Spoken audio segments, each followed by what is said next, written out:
He woke up on the edge of madness, trapped inside his own home. Ikoma was expelled from the hero party just because he awakened the thief class. He couldn't believe it. While his former teammates basked in glory, he was the only failure left behind. At that moment, a monster alert sounded. Ikoma thought he could win, but he was defeated with a single blow. However, when he used his class ability, he stole a legendary item, the Divine Pocket Watch, which grants the choice to go back 10 years in time. Of course, he accepted. Ikoma returned to his youth. Now, with a legendary class, he defeats monsters, clears dungeons, and evolves faster than every other student. The story opens with a terrified man asking what his companion just said. He wondered if it was some kind of joke. After all, they had started this team together and had finally reached S rank. So, the guy just couldn't understand why this was happening. Staring at him grimly, his companion said that it seemed he didn't understand, so he would say it again. With that, the man yelled, calling him Ikoma Ichinose. To his horror, they told him they wanted him out of the glorious sword team. 15 years before that event,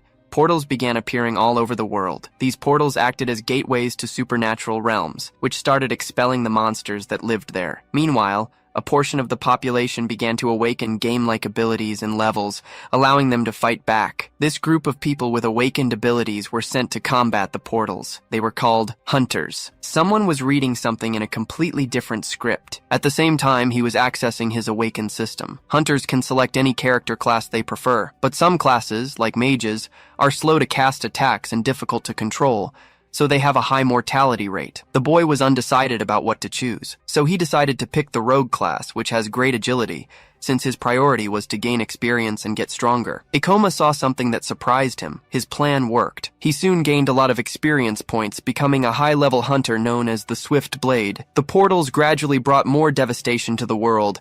A magnificent wing appeared. It was a monster that looked very much like a griffin. He began fighting on the front lines for the safety of his country and the world, and he genuinely believed it would stay that way. His leader said they wanted his teammate out of the group. Stunned, Ikoma asked why, but the guy was already out of patience and asked if he really didn't know, stating that the protagonist knew the real reason. The monsters were getting stronger and stronger, but none of his teammates' attacks were working. On top of that, he was terrible as support. The protagonist clenched his fist, trying to contain his anger. The man said that rogues were good for their speed, but that was a thing of the past. He claimed that no one chooses the rogue class anymore, since mages can deal more damage even at a low level. Furthermore, the guild had decided to remove him from the S-rank hunter list, so Ikoma wouldn't be killed in high-level portals. The protagonist tried to appeal, stating that he understood his flaws. Even so, he had risked his life to contribute to the team. The guy says that, besides, no one can distract and poison monsters like he can. They stared at each other for a moment. But the leader stated that at least he didn't seem discouraged,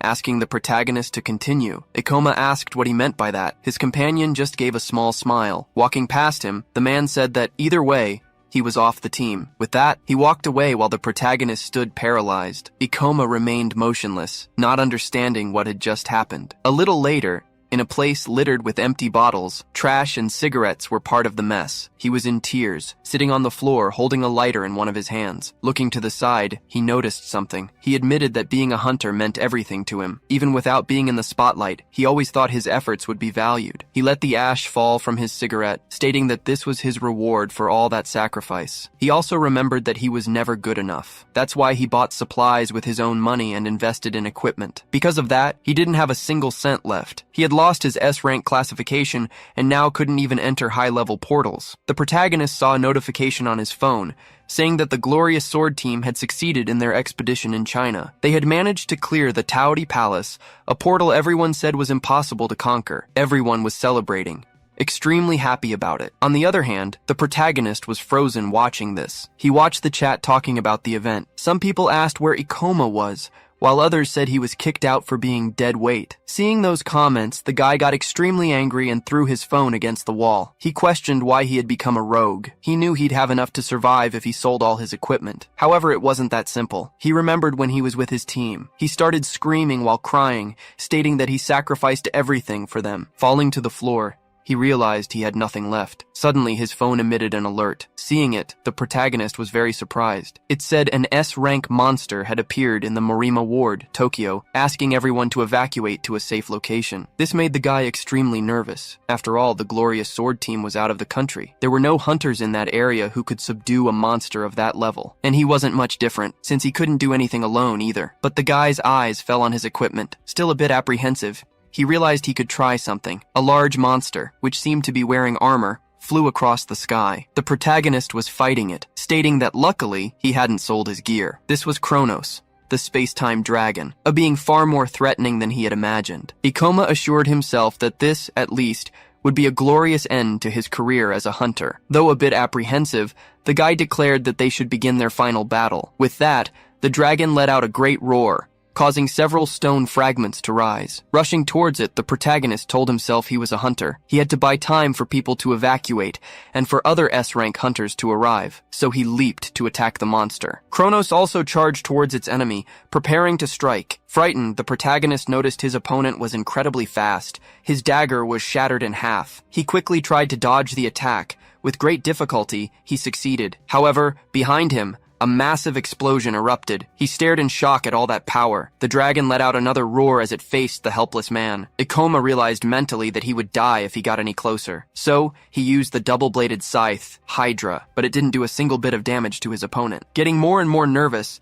the protagonist realized it was immune to poison. Surprisingly, Kronos launched another attack with its claws. Thanks to his speed, Ikoma managed to dodge, though with some difficulty. He admitted to himself that he couldn't win this way. After all, he would have died if he wasn't a rogue. Still, he was cornered with nowhere to run. This was his only chance. He took a rope with a blade-like tip and began to spin it. With that, he threw it at his enemy. This was a klepto claw, used to steal items from its target. He thought that maybe this monster had something useful, something that could give him a chance to counterattack. His eye gleamed as the large claws came towards him. The slash was so fast and powerful that it completely destroyed his equipment. Even wounded, the protagonist laughed, saying that it seemed this was it. Lying amidst the rubble and covered in blood, he wondered if this was his end. With his eyes rolling back in pain, he admitted he could barely see anything, and that, after a lifetime of saving so many others, this was how it would all end for him. He declared he would love a chance to start over. He noticed something in his hand and wondered what it was. He realized the klepto claw had managed to steal something. It had acquired an epic item, the Divine Pocket Watch. It offered a unique opportunity to go back 10 years in time,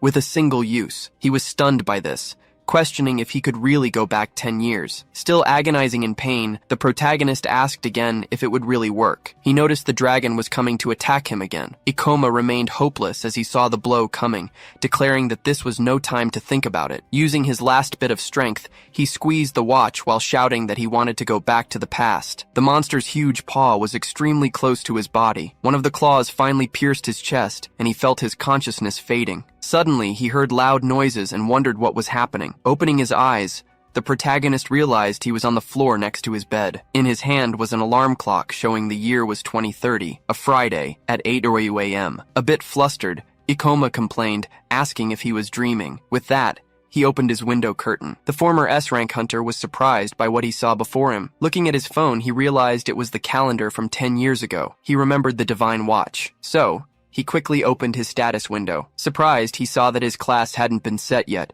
Realizing that this meant he had truly gone back in time, the protagonist gave a slight smile, seeing that he could do things differently. With that in mind, he declared that he would become the strongest hunter of all time. A man was saying that everyone was reporting deaths there, warning that they should restrict service entry into the portals. The protagonist watched this video while brushing his teeth. Another man said that every year the monsters increase in number and strength, and sending in people without powers would only result in more casualties. Ikoma said the watch really did send him back 10 years. He mentioned that at some point people stopped debating this issue. After all, it became clear that everyone must learn to protect themselves. Knowing what happens in the future would be very useful. Besides him, no one knew which monsters gave the most experience points or where to get rare items. However, he preferred to choose a class first, and to do that, he needed to reach level 10. There weren't many portals for low-level, classless hunters, so the guild regulated all those that hadn't been cleared yet. He was in a goblin den, an F-rank portal, stating he could reach level 6 after killing the last monster. A guy was killing some of the goblins next to him. The man laughed,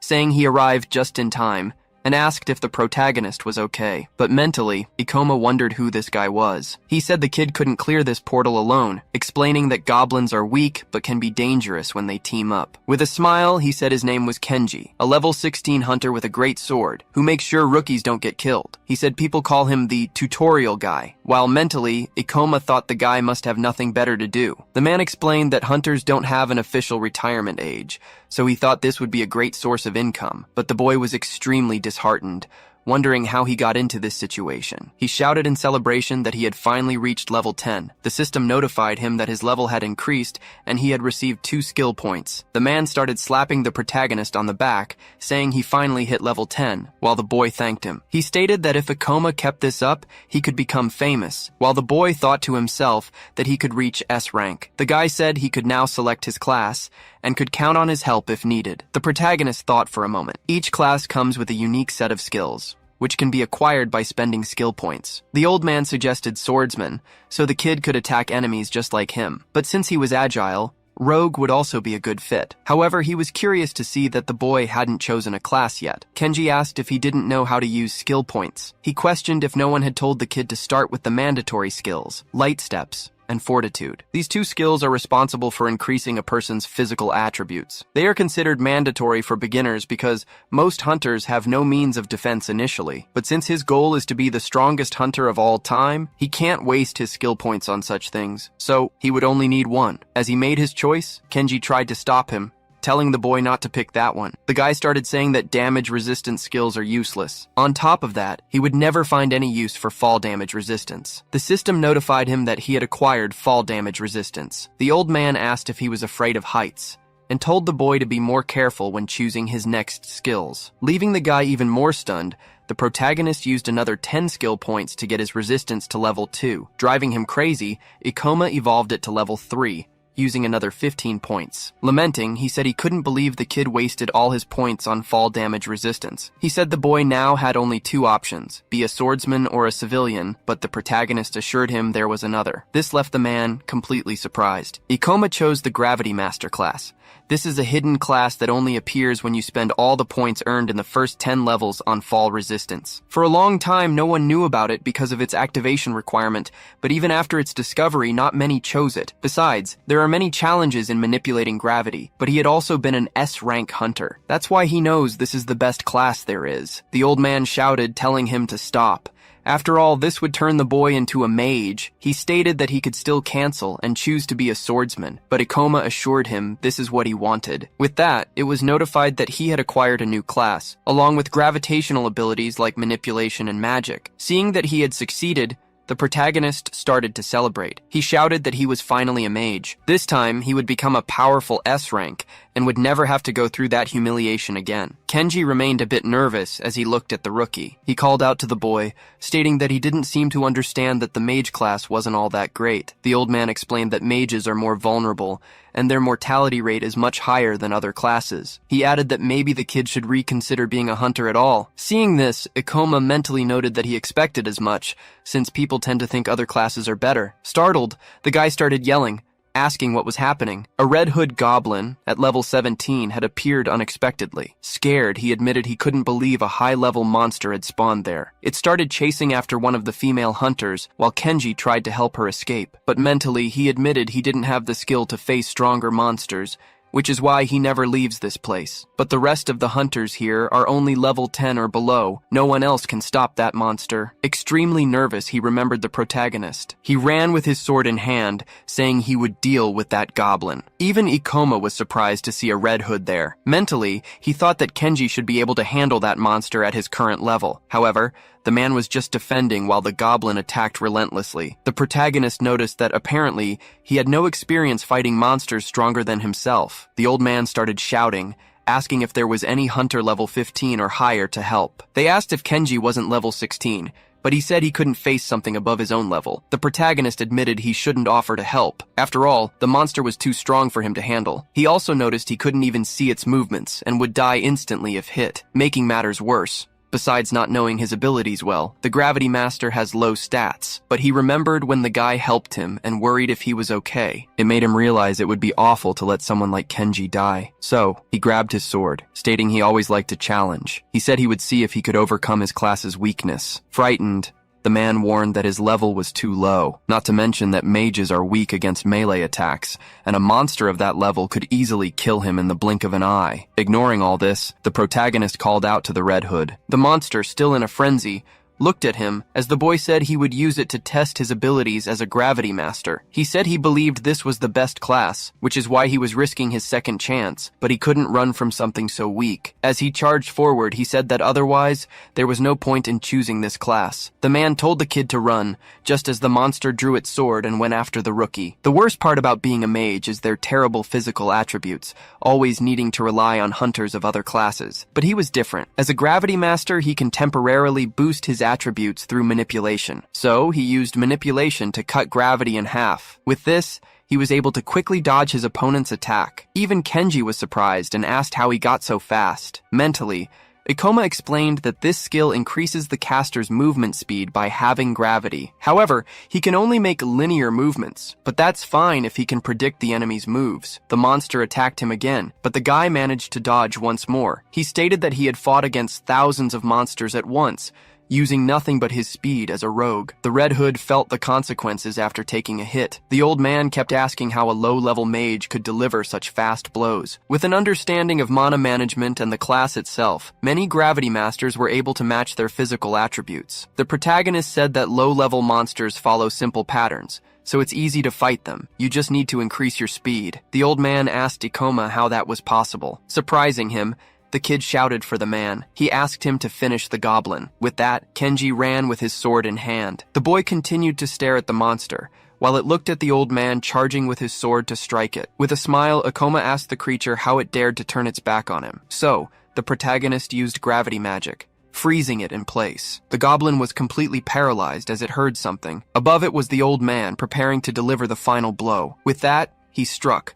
causing the protagonist to level up twice. Seeing the goblin's corpse, Ikoma realized it had actually worked. With a sense of relief, he said this fight was proof that he could become the most powerful hunter of all time. The people around noticed that this hunter was new, yet he had defeated the Red Hood with great ease. Mentally, Kenji realized that Ikoma had managed to surpass the monster's speed, even as a low-level hunter. Watching the boy, he was incredulous that the kid didn't even realize what he had just done. Still a bit nervous, he said the rookie had above-average talent. He wondered who Ikoma really was. Suddenly, the protagonist felt a sharp pain. He leaned against a rock, catching his breath. He noticed he had used all his mana. He also realized he would have to work a bit more on developing his ability to use skills. On the other hand, the old man was apparently happy to see he was alive. The man approached him and thanked him for his help, asking if he wanted a piggyback ride. Ikoma said that was pretty embarrassing, but he would have to accept. There were many people inside the portal, but only the protagonist, who had become a hunter just a few days ago, offered to help. Mentally, the man continued to thank him, stating that he had helped him find the necessary courage. He had let fear control him, which is why he only hunted monsters below his level. But now it was time to stop being the tutorial guy. Thus, he decided to walk like a winner. Meanwhile, Kenji said it was an honor to witness the birth of this hero. He thanked the protagonist once more. That portal proved what he could do as a Gravity Master. Now his goal was to level up. However, fighting alone would be inefficient, not to mention the risks involved. He needed someone he could count on. An attendant said she had never heard of a gravity-related class. She asked if the boy could really be a hunter with such low stats. But Ikoma changed the subject and asked if anyone was looking for party members. The woman said yes, and informed him that there was one that accepted anyone, regardless of class or level. The boy asked if she could introduce him to this person. A little nervous, she said his class was mage, and he also had very low attributes, which could get him rejected. He said that many rare classes are very difficult to handle, so he already expected people would have a hard time accepting him. The protagonist asked her for their contact information so he could try to solve this problem. A guy showed up saying the boy was causing a lot of trouble for the attendant, telling him to just give up and leave. Ikoma asked who he was. The guy said the kid was pretty funny, claiming he should know him. He introduced himself as Kakeru from the Thunder Knights team,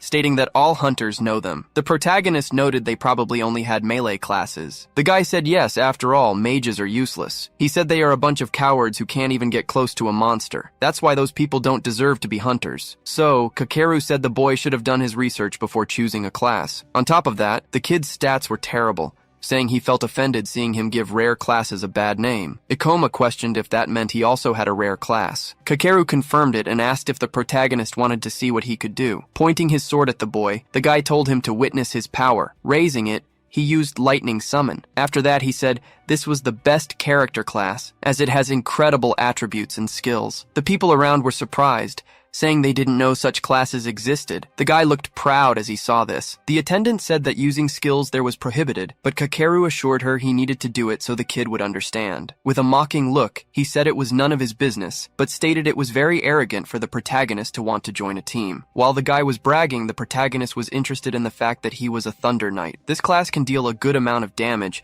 but its movements are simple and unsuitable for complex battles. Thus, he would soon be in big trouble when facing monsters that are fast or immune to electrical attacks. Meanwhile, several people were saying that mage classes are useless, and that all the commotion was because the boy wanted to join a team. On the other hand, other people were admiring and envying Kakeru for his Thunder Knight class. Ikoma said that portals were a relatively new phenomenon at that time, so this wasn't very surprising. He stated that he had almost forgotten how mages used to be treated. People always thought that attribute points and extraordinary skills were everything, so maybe he would have to fight alone. The attendant called out to Kakeru, stating he didn't need to say things like that. The protagonist thanked her, saying he shouldn't have asked, and informed her he would be alone for now. The guy said maybe he should reconsider the whole idea of being a hunter, assuring him he didn't want to find his corpse lying around. As he left, Akoma thanked him for the advice. Kakeru continued to watch him as he walked away. In the Hunter Guild's archive room, Ikoma read a book and said it would take a long time to earn people's trust,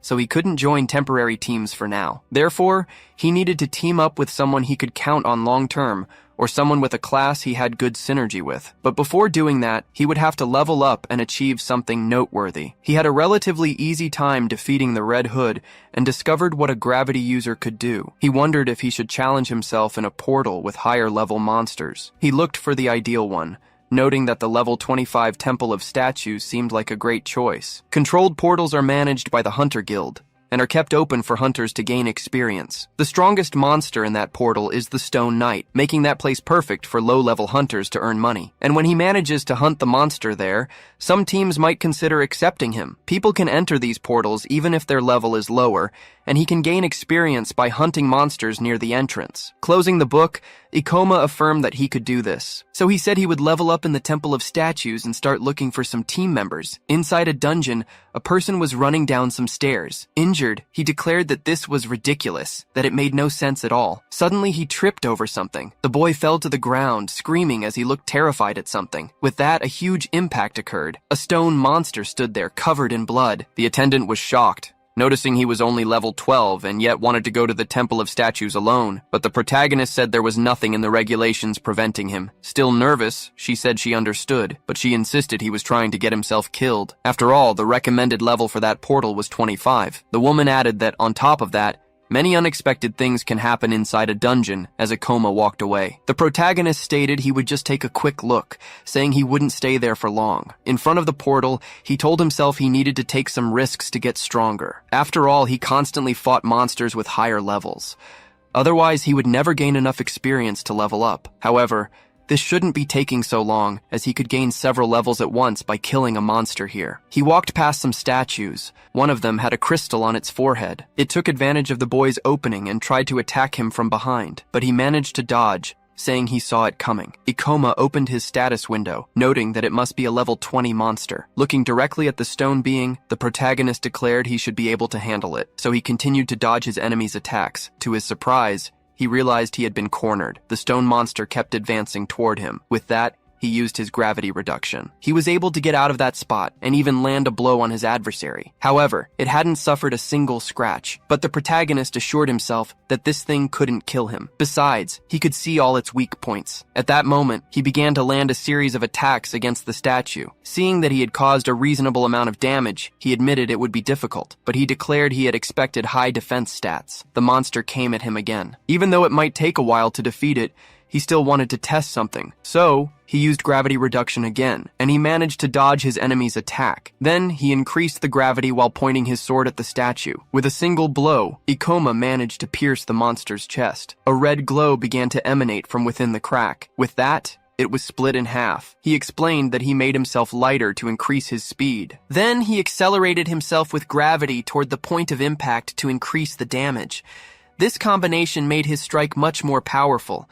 Just as he expected, he gained several levels at once, claiming it was best to use them immediately. As he opened his status window, he said he already had something in mind. Still thoughtful, he said he could only upgrade one skill with the points he had, so he decided to go with gravity manipulation. So, he confirmed it in the system. This caused his manipulation to evolve to level 2, allowing him to manipulate the gravity acting on his own body. He was satisfied with this result. He realized that now he could control the direction and force of gravity. He figured he might find a good use for this. But anyway, the real reason he came here was for the demon stones. This is the core of the monsters, which would serve as proof that he killed a stone knight. Even though he got what he came for, he still had plenty of mana left. So, he looked back, searching for more enemies. Seeing there were several others, he decided to hunt a few more to test his new ability. Suddenly, someone summoned a lightning bolt and destroyed one of the statues. The Thunder Knights group was hunting in the same portal. One of Kakeru's companions said he was impressive, having defeated one of the monsters with a single blow. The girl said that stone knights seemed to have resistance to electricity,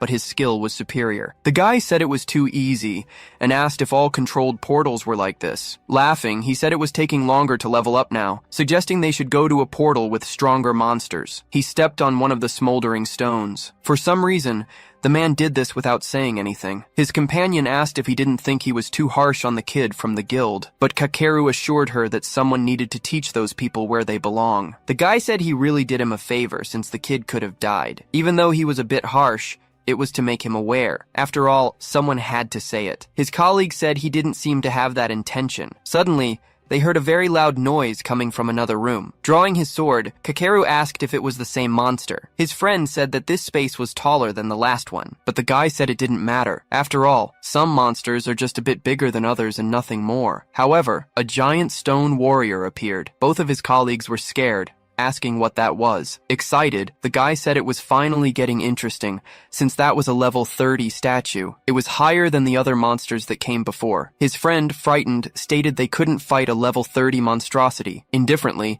Kakeru said he had been thinking about something lately. He claimed that monsters at his level weren't fun because they were too easy. Since the Thunder Knights are much stronger than other hunters, he wanted to try going against that stone knight. The monster raises its weapon to strike. The impact causes the ground to crack. His companion asks if he's sure about this, but Kakeru says there are 3 of them. Grabbing his sword, he says this one is big and high level, but stone knights are nothing more than moving statues. That's why they're slow and dull. Just then, the monster launches an attack at him. He dodges with visible difficulty. A bit worried now, the guy figures it might be a little faster because of its level. Leaping toward his enemy, he says he can still expose the statue's weakness after attacking it. With that, he strikes the monster with his lightning sword. Getting nervous, he says it seems things just got a bit more complicated. After all, its defense is higher too. The Stone Knight quickly readies its great sword again. Swiftly, it unleashes a powerful strike. Activating his Thunder Knight power, Kakeru believes he can block the attack and get out of its reach. Suddenly,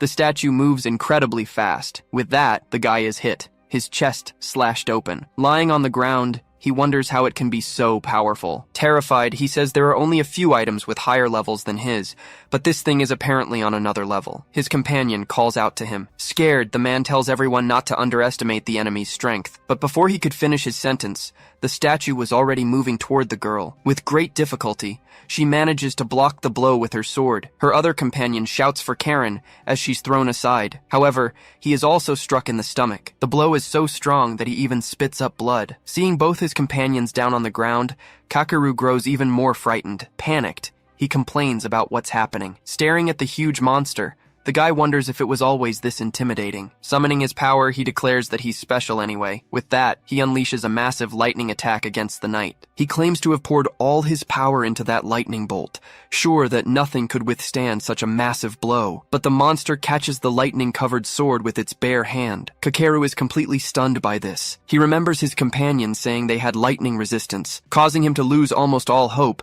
the statue simply shatters the sword in its hand. Powerless, He can only watch as his sword is broken in half. Desperate, he immediately leaps back. Terrified and frantic, the guy starts crying uncontrollably. However, the monster keeps advancing toward him. He's in disbelief as he watches the statue get closer and closer. The creature raises its sword while Kakeru insists this can't be happening. He declares he doesn't want to die like this. Before him, on the ground, lay his broken sword. The stone knight stood still, looking down at him like he was an insect. Trembling with fear, the man begins to beg for his life. Bowing before it, he pleads not to be killed. He screams for someone to save him. Suddenly, a leg shrouded in purple magic appears. The monster raises its large stone blade. Meanwhile, the protagonist uses gravitational reduction. With this, the statue is paralyzed for a moment. It notices this and looks around, searching for the source of the attack. The monster spots a purple light coming from its ribcage. Landing a short distance away is Ikoma. He assumes he knew that wouldn't work. Surprised, Kakeru asks if he's the guild newbie who chose the mage class, but the boy doesn't answer. Annoyed, the guy demands to know what he's doing, claiming there's no way he can defeat that monster. The protagonist had already reached level 16 and assumes that Hunter is right, and he's certain this won't be easy, since it's a level 30 stone knight. The creature probably reached this level by consuming weaker hunters and monsters, becoming an irregular specimen. Even so, he has to admit the monster is huge. He declares he just wanted to take a light stroll around here, looking for a monster to kill before leaving. However, he never imagined he'd find something this big. Still on the ground, the guy tells him to stop admiring the knight and just run, stating that it defeated them before they could even attack, with both his companions thrown to the ground. Ignoring him, the protagonist activates gravitational reduction. The monster, like him, also prepares to launch a major attack. However, he manages to dodge thanks to his speed. Quickly, the statue changes its movement and tries to hit him another way. As he touches the ground again, Ikoma immediately jumps. By doing so, he gets above the monster while dodging the blow and strikes the knight's head with his sword. Still on the ground, Kakeru mentally admits he can't believe it. After all, how could a low-level rookie mage do that? Fighting on almost equal footing with a monster like that. In his head, the protagonist realizes the monster isn't that fast, despite its high level, so he can easily outmaneuver it. But his biggest problem is that he doesn't have any skills powerful enough to defeat it. The Stone Knight is a monster with high defense, so his attacks would hardly work against it, not to mention the huge level difference. Besides, he'll soon run out of mana if he keeps using manipulation, so he doesn't have much time. Suddenly, the statue prepares to strike again. As he dodges, Ikoma admits this is a bit reckless, but either way, he has to try. The monster swung its sword as he dodged. Kakeru says he knew it was a long shot, but he hoped the guy could handle it. However, his attack didn't work either. His gravity reduction ability consumes a lot of mana, but he can't fight powerful monsters without it. He realizes he can't drag this out any longer, so he decides to end the fight at once. Another huge slash comes his way. The boy dodges again. He uses his ability to leap a second time. The protagonist spins in the air to gain more force.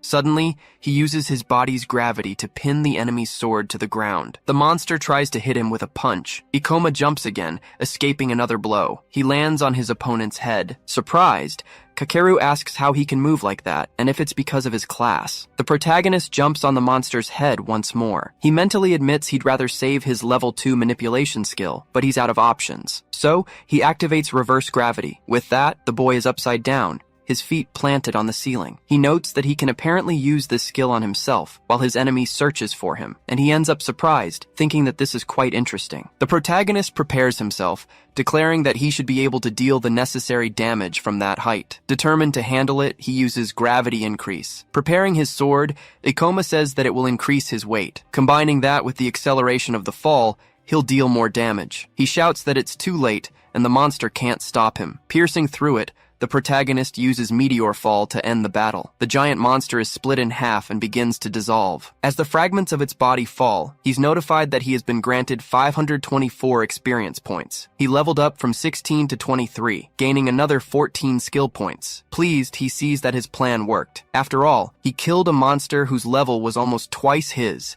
which is why he gained so many levels at once. After his victory, Ikoma celebrates. He drops to his knees after increasing his fall damage resistance to level 3. Mentally, he admits the impact of the fall was severe, but he's happy to have gotten the resistance in advance. On the other hand, Kakeru was amazed, thinking it was incredible. After all, his lightning didn't work on that monster thanks to its resistance, but a mage still managed to defeat it. Awkwardly, he asks why the protagonist helped him, since he treated him so badly at the guild, but the guy quickly panics, suspecting Ikoma might be there for revenge. Making him even more nervous, the boy calls out to him. He asks if Kakeru can get up on his own and if he's okay. The kid is surprised by this unexpected reaction. He starts to laugh, seeing it wasn't what he imagined. Extending his hand in return, the guy thanks him for saving him. Sometime later, at the Hunters Guild, the receptionist was terrified, asking what he was talking about, asking if a level 30 stone knight really appeared. Getting even more stunned, she asks if the protagonist actually defeated it. He just confirms, without giving many details. She claims it's impossible, since he had just started and was all alone. Taking out the monster's demon stone, he asks if that's proof enough. The receptionist says a core of that size can only come from a level 30 or higher monster, and even though it's hard to believe, she'll register it. She asks if the boy wants to exchange the stone for money, calculating it should be worth about 200,000 yen, but the protagonist says not for now. After all, he needs it to prove his skills. Suddenly, someone calls out to him. It was Kakeru, who says he was looking for him, wanting to thank him one more time. He also says he has a great offer. Opening his arms, the guy asks if he'd like to join the Thunder Knights. All the hunters around are surprised that the Rising team is inviting someone. Seeing the core in his hand, people start saying Ikoma must be incredible. With a smile, the guy says this is his lucky day, assuring him that he rarely finds himself receiving any kind of favor. The protagonist feels a bit awkward, while the kid tells him not to be shy. But Ikoma says that, unfortunately, he'll have to refuse the offer. Kakeru is surprised by this, asking why he refused. In disbelief, he asks if the boy wasn't looking for a team. The protagonist says yes, but informs him that he's changed his mind. With that, he turns his back and starts to walk away, leaving the guy in shock. Mentally, Ikoma assumes that if he can keep leveling up like this, he's sure to achieve what he wants. Soon, a portal called the Theater of Maniacal Dreams will appear, and inside it is a unique and incredible item. Therefore, thanks to the memories of his past life, he will be the first to clear the gate. Someone places some stones on the table, saying they'd like to exchange them for money. The people around get nervous. The receptionist asks how he manages to kill so many monsters every time, stating that she thought he worked alone. The protagonist ignores her and says he has one more thing. He requests a promotion to D rank. An F rank hunter is promoted to E rank upon choosing a class, and only D rank hunters or higher go to portal disasters. The receptionist informs him that he can only request the promotion when he reaches level 25. Showing his status window, Ikoma says that in that case, there's no problem, as he's already level 26. The woman is extremely stunned by this. After all, he's a mage who works alone and has already reached such a level. She asks how someone could gain so many levels in such a short time, declaring it's suspicious. The receptionist asks if gravity masters are that strong. After some time, Ikoma says he's finally been promoted. Now he has something beyond an incredible class, along with his 10 years of knowledge and experience as an S-rank hunter. Leveling up too fast might attract unwanted attention, but he needs to hurry to make it in time. Many portals become available when a hunter is promoted to D rank, also making it easier to join teams. Most importantly, it will allow him to enter the portal where that great unique weapon will appear. The hunter who got that weapon in his past life became a serial killer, probably from obtaining such strong power all at once, but this time, he won't let it fall into his hands, and for that, he needs someone to help him clear the portal. He starts looking around, stating that a large team isn't necessary, as it could be problematic at a certain level. Having at least one more person will do,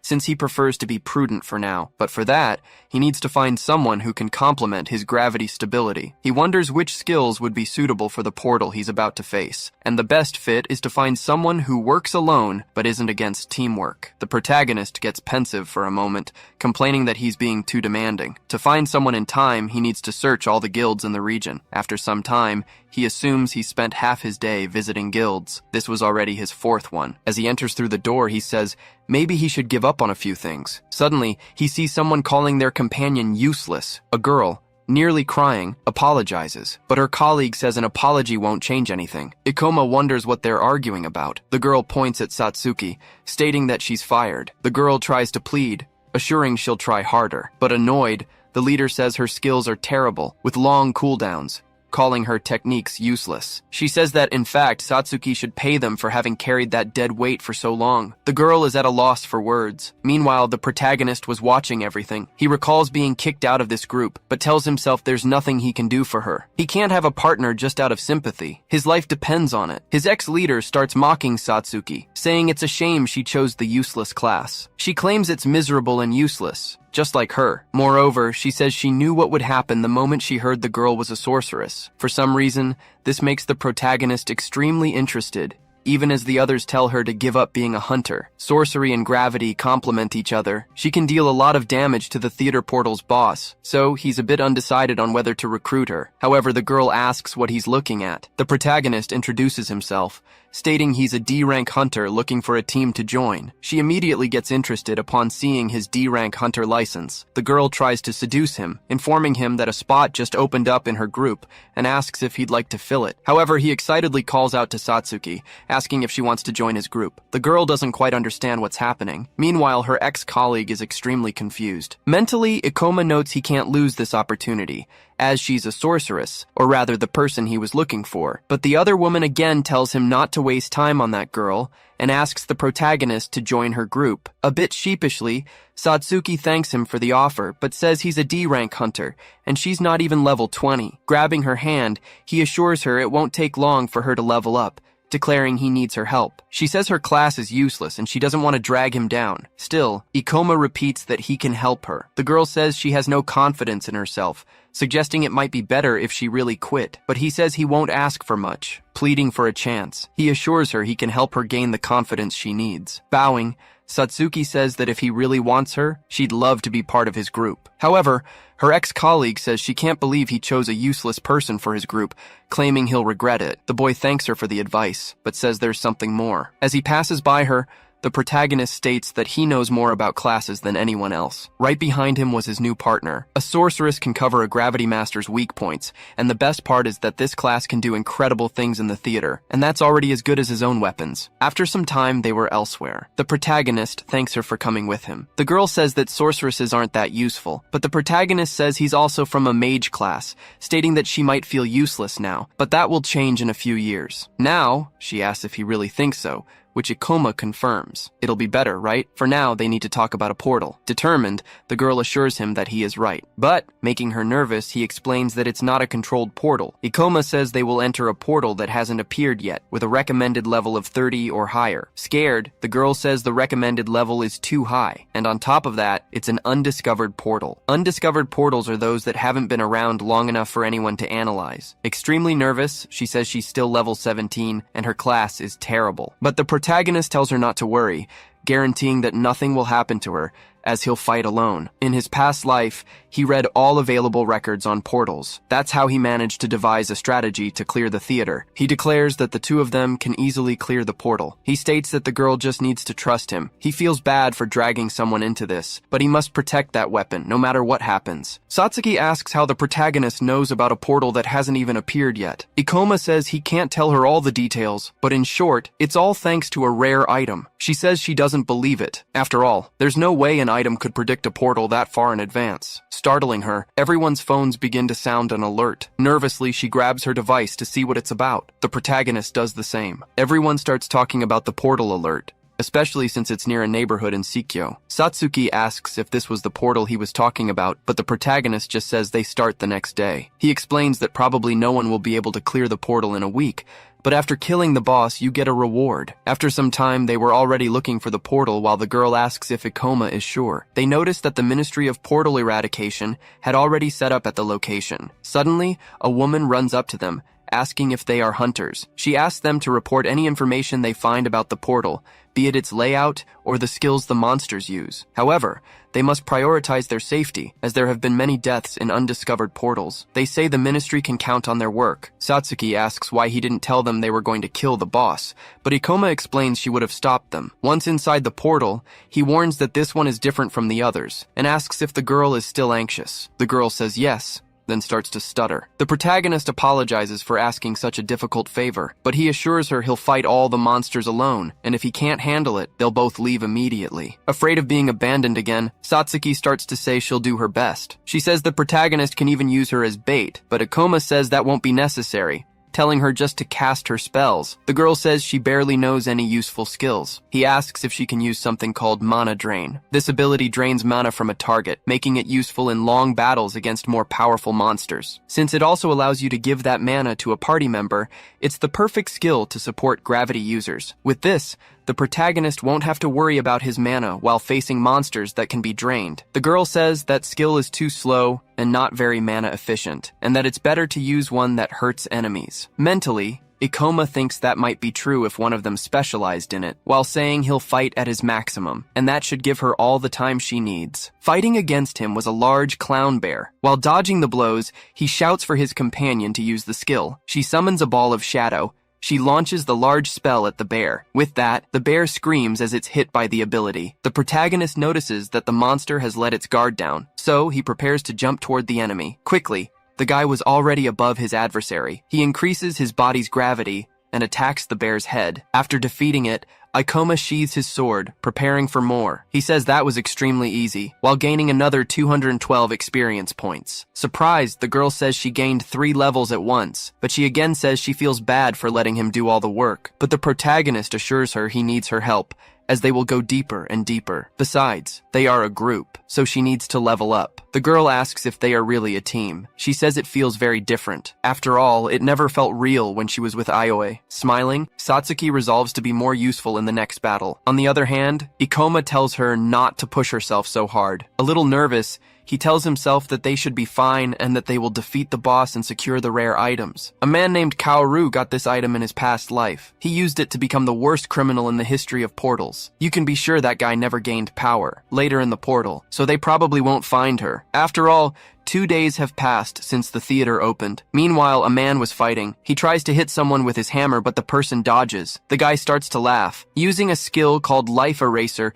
he manages to land a fatal blow. His dagger gets covered in his opponent's blood. As the man's body collapses, Kaoru says the guy should have known not to pick a fight with him. He notices he's leveled up again. The psycho says those losers gave a surprising amount of experience points. He says humans don't fight each other, so they're much easier to defeat and kill, now at level 36. Returning to the protagonist's group, he was using gravity increase. Ikoma summons a dark orb in front of him. With it, he slams the Jack-in-the-Box clown to the ground. Embarrassed, the girl says that even just casting spells behind him for a while, she gained many levels, already at 22. She says she feels like she got so much for doing nothing, claiming he probably could have done it all alone. But the protagonist says it's only this easy because they haven't found a powerful monster yet, as these have simple patterns. Reassuring her that the sorceress class is powerful, the girl replies that it doesn't seem that way. Changing the subject, Satsuki asks if they're leaving now, since he's used a lot of his mana. After all, his mana was almost gone. He says he's using gravity manipulation to boost his stats, and that's the cause of so much drain. The girl says the guild warns them to leave once their mana drops below 50%. With a smile, he says it's time to test that. In front of them was a clown goblin. The protagonist asks if she's ready, informing her that they're about to start. Immobilizing the monster, Ikoma tells her to use mana drain. The girl doesn't know how to react. Tying up monsters and draining their mana will allow them to generate a lot of it. After that, she can use the skill on the protagonist to transfer the mana to him. The girl says she understands, but asks him to at least cover the monster's face. But Ikoma says he can't do that without using a skill. Seeing no other option, Satsuki starts using her mana drain ability. The protagonist says now they can do it, while the girl pities the poor monster. It was lying on the ground after being cruelly defeated. The girl says she'll transfer the mana now, but Ikoma asks why she's blushing like that, telling her not to make it weird. She starts transferring the mana to her companion. The protagonist notes his mana went from 16 to 25. The girl assumes it's not as efficient as she thought, since it took them a long time to increase it by only 9 points. He says that's why they'll take the mana from 6 more goblins. The girl is scared by this, asking if they're really going to do that, but the boy says it's a great opportunity to level up. With that, after a while, he lands a cut on one of the monsters. The protagonist says that was the 6th one, and asks about her mana, which she reports is almost fully recovered. Satsuki's level went from 20 to 22, while Ikoma only went up once. Excited, the girl says they can keep leveling up and exploring like this. But Ikoma says that if they take too long to recover mana, it could lead to accidents. Even so, he can fight monsters like that all day, guaranteeing they'll never lose to them. Opening her status window, Satsuki says she gained many levels in a single day. She states that this is completely different from all the other portal expeditions she's been on. The guild always taught them not to face monsters beyond their level. The protagonist becomes thoughtful upon hearing this. Standing up, he says the guild has to recommend that for safety. However, you hardly get stronger without facing high-level monsters to acquire skills and experience along the way. She watches as he talks about this. Suddenly, the girl becomes becomes determined. After some time, they were walking in a sort of cathedral, while Satsuki questions if they're really going to clear this portal. Suddenly, he stops and says they're in the right place. In front of a door, Ikoma says, "The boss of the Theater of Maniacal Dreams is behind that door." So he reaches out his hand to open it. With a big smile, he says they got there in 2 days, and bets the Eradication Ministry didn't expect this. The girl starts to tremble, asking if he's really talking about the boss monster. She claims she's never seen one up close and feels immense fear. He asks if the girl is anxious. He says that if Satsuki is scared, they can come back another time, but his companion says there's no need. She remembers Aoi getting angry with her for always giving up on a fight, but then she wonders what she's talking about. She states she doesn't want to be like that anymore. She declares she wants to change so she can help him, so she'll do everything she can. He sees all that determination. Proud, he gives a brief smile. Crossing his hands, Ikoma says that's the spirit. He assures her they will defeat that boss. However, the girl asks if he's sure that plan is enough. Opening the door, the protagonist tells her to remember what he said, asking her not to worry. That boss will be easy to kill with her sorceress class. They enter the place, which was extremely dark. Surprising both of them, they hear a laugh. In front of them was the maniacal clown, a level 35 boss. Scared, Satsuki says that's the portal's boss. Seeing the large monster, Ikoma says nothing, just observing it. But deep down, it seems that after defeating this boss, he can finally have the item he always wanted in his past life. He says they'll finish this, telling the girl to follow the plan. Satsuki declares she will, as a silhouette appears behind them. Kaoru was watching them, hidden. The psychopath gives a slight smile, seeing it will be easier than he imagined. The large clown begins to move its hands while laughing maniacally. The protagonist makes a kind of signal with his hand to his companion. Both start running in parallel towards the boss. He says he'll make the boss chase him, while Satsuki waits at a certain distance. Boss monsters have a large amount of HP and high recovery, so they can't be defeated in a direct battle. That's why they'll have to use some tricks. On the other hand, the boss was summoning a ball of light in its hands. It throws it towards its enemy. Ikoma uses gravitational reduction, noticing it's about a meter away, making it possible to dodge with some ease. On the other side, the girl starts to prepare. She quickly uses mana drain. With that, she begins to drain the boss from behind. However, the monster senses her presence. Just by looking at her, it manages to completely paralyze Satsuki. The protagonist shouts desperately, telling her to run to stay safe. He informs her that the boss will use its teleport attack. He also explains that the attack can't be cancelled after it's cast, telling her to run to the center. Suddenly, one of the clown's eyes starts to glow. Satsuki sees the shadow of that large monster right behind her. Extremely close to her body was the boss with its mouth open, forming a large fireball. Quickly, he launches that attack at the girl. However, the protagonist moves towards it, claiming he's still there. The monster continues to laugh maniacally. On the other hand, Ikoma manages to dispel that fire attack. As she watches, Satsuki thinks that the attack is extremely fast. The protagonist says it's better for him to back away for now, jumping to the clown's back again. The boss's eye glows again as it turns towards its adversary. It uses its teleport to appear in front of the boy. Apprehensive, Ikoma realizes it used the same skill twice in a row. Meanwhile, the giant clown was coming to attack him. Worried,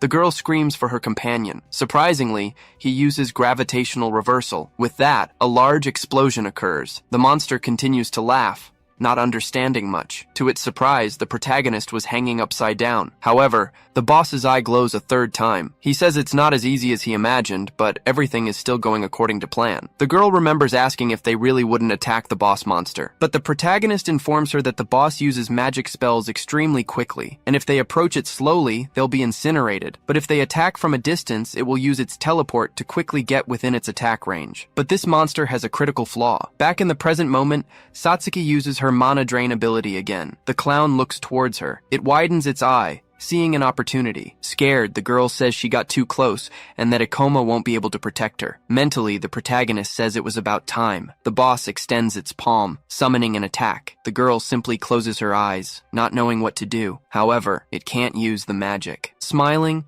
the protagonist says he's out of mana. Its flame attack and teleport movement require a lot of mana, and on top of that, the clown can't attack without its abilities. The monster simply starts running. However, Ikoma prepares to jump. He leaps towards the enemy, using Meteor Fall, and so he hits it right on top of the boss's head. The protagonist warns that it can't escape its prey, as it needs skills even to move. Satsuki uses her magic again, launching a ball of darkness at it. The monster starts to scream in pain. With that, The protagonist increases the gravity and falls on top of it using his abilities. The portal boss had finally been defeated, generating 1043 experience points, also causing Ikoma to level up to 30. His companion is extremely happy that they defeated the boss, asking what they'll do now. Ikoma says the gate will close in some time, so they should leave before then. Satsuki questions what would happen if they got trapped. The protagonist tells her not to rush, as it will stay open for at least half a day, and they haven't encountered any more monsters. Blushing, the girl says she didn't know. Suddenly, the clown's body starts to glow. Confused,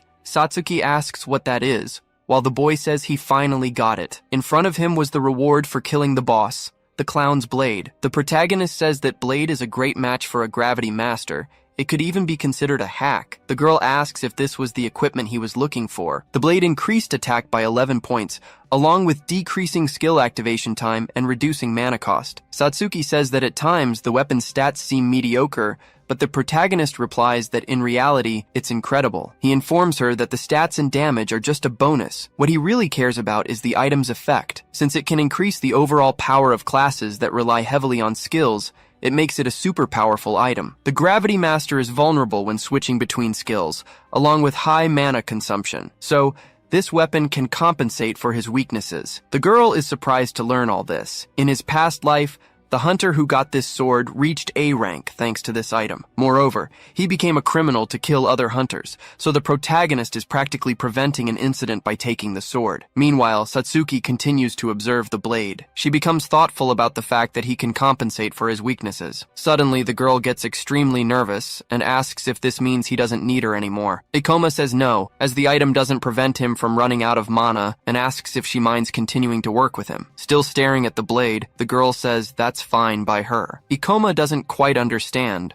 while the girl gets angry, stating that she's now in a competition. He says that after gaining some levels, he needs to spend some skill points. Since he's aiming for the top, he will drown himself in skills exclusive to Gravity Masters. Still in doubt, he decides what he will choose. After some time, he says that looks good, increasing his gravitational magic level to 2. After raising his manipulation to level 3, the protagonist notices he's gained another skill, the Super Gravity Bullet. He admits he relied on manipulation all this time, but now the item will make his magic use easier. The protagonist gets all excited, saying he wants to test all the skills. Suddenly someone appears, saying he apparently arrived a little late. Kaoru says it seems the boy has already defeated the boss. With a perverse look, the guy comments that Ikoma must be pretty strong. A bit nervous, the protagonist mentally assumes this isn't the best time. He also notices that Guy was using a stealth skill to hide and watch the fight. He was probably gathering information about the monster, assuming the two of them would die. He mentally reaffirms that he's seen many people do this in his past life. He asks who the guy is while observing him more closely. At that moment,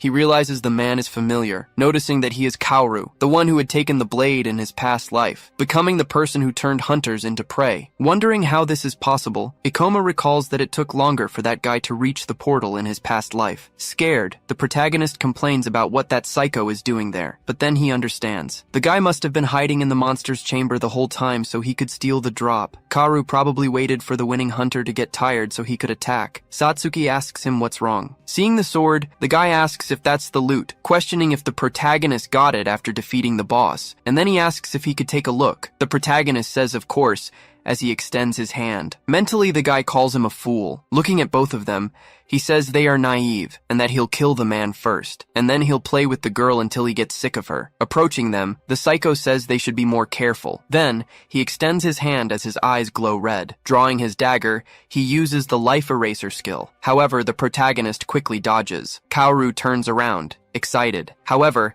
Ikoma was already swinging the sword. Even with his speed, the assassin manages to evade the attack. At that moment, the protagonist realizes he lost him. He claims he wanted to hit him before he realized the situation, but unfortunately, the guy is too fast. While his companion is frightened, he is forced to admit that Kaoru is much stronger than them. The assassin admits this is strange, asking the boy how he found out what would happen. After all, he thought he was a fool, but it seems the kid isn't as bad as he imagined. Satsuki asks the protagonist what's happening, but he tells the girl that Guy is murdering hunters. He also says that because he's an assassin, it makes him fast and stealthy. Kaoru questions how he figured all that out in such a short time. Changing his expression, he says that at least saves him the trouble of explaining things. Telling them to hand over the item, He guarantees he will spare them both. The protagonist also changes his tone and says the worst part about dungeon crimes is that they leave no evidence. Therefore, he doesn't believe the man intends to let them live. Kaoru is quiet for a moment, but he soon breaks into a smile, stating that this is good. After all, the boy is smart and also very brave, despite being weak. Preparing himself, he declares that he wants to see the protagonist spitting blood as he walks to hell. On the other hand, Ikoma shows no hesitation or anything of the sort. A little nervous, the protagonist admits this isn't good. This is the serial killer who decimated numerous hunters, the person who got the clown's blade in his past life. He confesses he never considered that guy could be hiding in the portal all along. But when their swords clashed, he realized there's no way to beat this guy. The girl calls out to her companion. Surprisingly, the protagonist shouts, telling her to get behind him. Ikoma explains that assassins are fast and deal extra critical damage when they ambush someone. So, the guy will kill her when he gets close enough, as sorceresses are a support class, not for close quarters combat. For that reason, she shouldn't get any closer, asking the girl to leave everything to him. Mentally, the protagonist assumes it won't be easy to fight this guy alone, but he can't let Satsuki face him either. Besides his advantage in combat, he has vast experience and skills for fighting. Along with that, the most important thing is, the girl will panic when she sees the evil things he does. With that, he reuses gravity reduction. Quickly, both of their weapons collide. Even holding a unique item, the protagonist was trembling. Kaoru says he's very good with the sword. However, he warns that he has bad news. After all, the boy probably has no experience in killing people. Unbalancing Ikoma, the guy says that in contrast, he has killed dozens of people and would never lose a battle. Mentally, Kaoru confesses that most people panic, but the protagonist prepares to attack again. Dodging the blow, he says people can't handle the pressure of fighting others, so they tend to make mistakes. But he gets a little apprehensive after another cut passes extremely close to his body, and that's when he notices that this kid isn't shocked at all. In fact, he seems to respond to his movements easily. Kaoru claims that's ridiculous. There's no way a low-level kid is putting pressure on him. Meanwhile, a little nervous, Satsuki was watching the situation unfold. Realizing that her colleague isn't just smart in terms of knowledge, he's also incredibly strong in close combat. In his thoughts, Ikoma admits he's very happy to have gotten the blade in time, decreasing the activation delay of his skills so he can quickly switch between reducing and increasing gravity. He wouldn't be able to withstand his enemies' attacks and would also be out of mana if the sword wasn't reducing consumption. Suddenly, Kaoru yells that the game ends here. He puffs out his cheeks as he prepares to show what he's capable of. With that, the guy spits something dark red. It was a poison needle. Luckily, the boy sees it coming towards him. Skillfully, he bats it away with his blade. The assassin is extremely frightened, declaring that's impossible. Still dazed, he sees the protagonist coming towards him. He dodges, but Ikoma anticipated it and blocked his needle. The guy ends up with a cut on his cheek. Angry, he yells that the kid is very lucky. Attacking back, Kaoru says that won't happen again. On the other hand, Ikoma remained apparently calm. He uses his life eraser skill to try to land the final blow. However, the protagonist activates his ability and increases gravity, managing to knock the blade from the enemy's hand. The assassin feels pain as he stands still. The protagonist says the guy has a skill that allows him to accelerate his arm on the closest path to the target's neck. This makes the guy more and more amazed, confused as to how his opponent figured all this out. Ikoma states that it's this simplicity that makes the man's movement extremely easy to predict. On top of that, he says that if it were him, he wouldn't use that type of skill against certain enemies. Suddenly, Satsuki starts preparing a skill. She uses her shadow sphere. Kaoru watches the attack coming from behind him. He stumbles a little. When he looks forward, he sees the boy raising his sword. The protagonist quickly slashes with his blade, making a cut on his face. The assassin starts screaming, muttering about his eye. Trying to stop the bleeding, he wonders how the kid dares to cut his eye. As he watches him, the protagonist notes that besides being able to respond to his movements, he can also handle his tricks, and he matched his speed using gravity manipulation. His only problem now is mana. Since he doesn't have much after fighting the boss, he'll soon be exhausted, and when that happens, they'll be completely finished. As he runs toward his enemy, Kaoru promises he will finish the boy. Picking up his knife again, the assassin tries to prepare himself while getting scared, complaining about why it's so hard to finish this kid. After all, he knows everything, from his movements to his tricks. Plus, he's very powerful. As he watches Ikoma go from one side to the other, he says that's not right. Noticing Ikoma is heading for his blind spot. Trying to dodge the protagonist's blow, he uses shadow steps. Running lower and lower on energy, Ikoma starts to worry. With that, He launches another cut. Kaoru claims the boy has the advantage and wonders why there's still so much desperation. But then, he starts to laugh, declaring he's glad he let him finish the boss. He says out loud that the boy is very strong, stating he would have become a hero if he got out of there alive, stomping his foot on the ground and laughing like a madman. The guy says that unfortunately that will never happen, promising that the kid will die there. Both he and his colleague watch, a little apprehensive. They continue to trade blows frantically, but now the protagonist was a bit more worn out. Trying to help, Satsuki summons another sphere of shadows. The attack heads toward the assassin, but he uses his shadow steps to dodge. The girl is terrified to see he managed to dodge all of them. Beyond her fear, she's caught up in her own thoughts, convinced she's not being useful at all. Watching her companion fight frantically against a stronger enemy, she realizes that even though Ikoma had the upper hand, the boy was starting to be pressured by his opponent. The psycho keeps screaming, shouting that he loves this. Still trading blows, he says it's not every day you find an enemy where you don't know if you'll kill or be killed. He tells them both to enjoy the battle to the fullest while it lasts. Ikoma tries to land another slash, but the psycho manages to dodge. The protagonist was growing more and more nervous and anxious. Using the sword's weight, the boy uses his leg to try and land a strike. He manages to land a hit on his opponent's chin. The guy gets even more irritated, but quickly tries to create some distance. Kaoru says that apparently he has a lot of tricks up his sleeve. Mentally, Ikoma confirms he can make his body lighter with his gravity reduction skill, perform acrobatic moves and attack. Thanks to this skill, he can dodge almost anything. However, his enemy noticed that he was starting to run out of mana. The guy keeps laughing maniacally while looking at the boy. In his head, he thinks that Ikoma is now using an active skill to boost his physical abilities, but soon he won't be able to keep it up, and that's when he'll finish the kid off. The assassin says that apparently the protagonist won't last much longer, so he resumes his attack, coming at him from all angles. In the middle of this sequence, Ikoma realizes his mana has run out, and this will be his last attack. As the boy leaps, Kaoru is surprised, not knowing how he's doing that. Looking up, he wonders if that's part of the boy's abilities, but the assassin starts saying it's useless, since he won't be able to move in midair. But the protagonist states he has only one chance to use the skill to increase gravity. Therefore, he'll have to put everything into this one chance. Holding his sword tightly,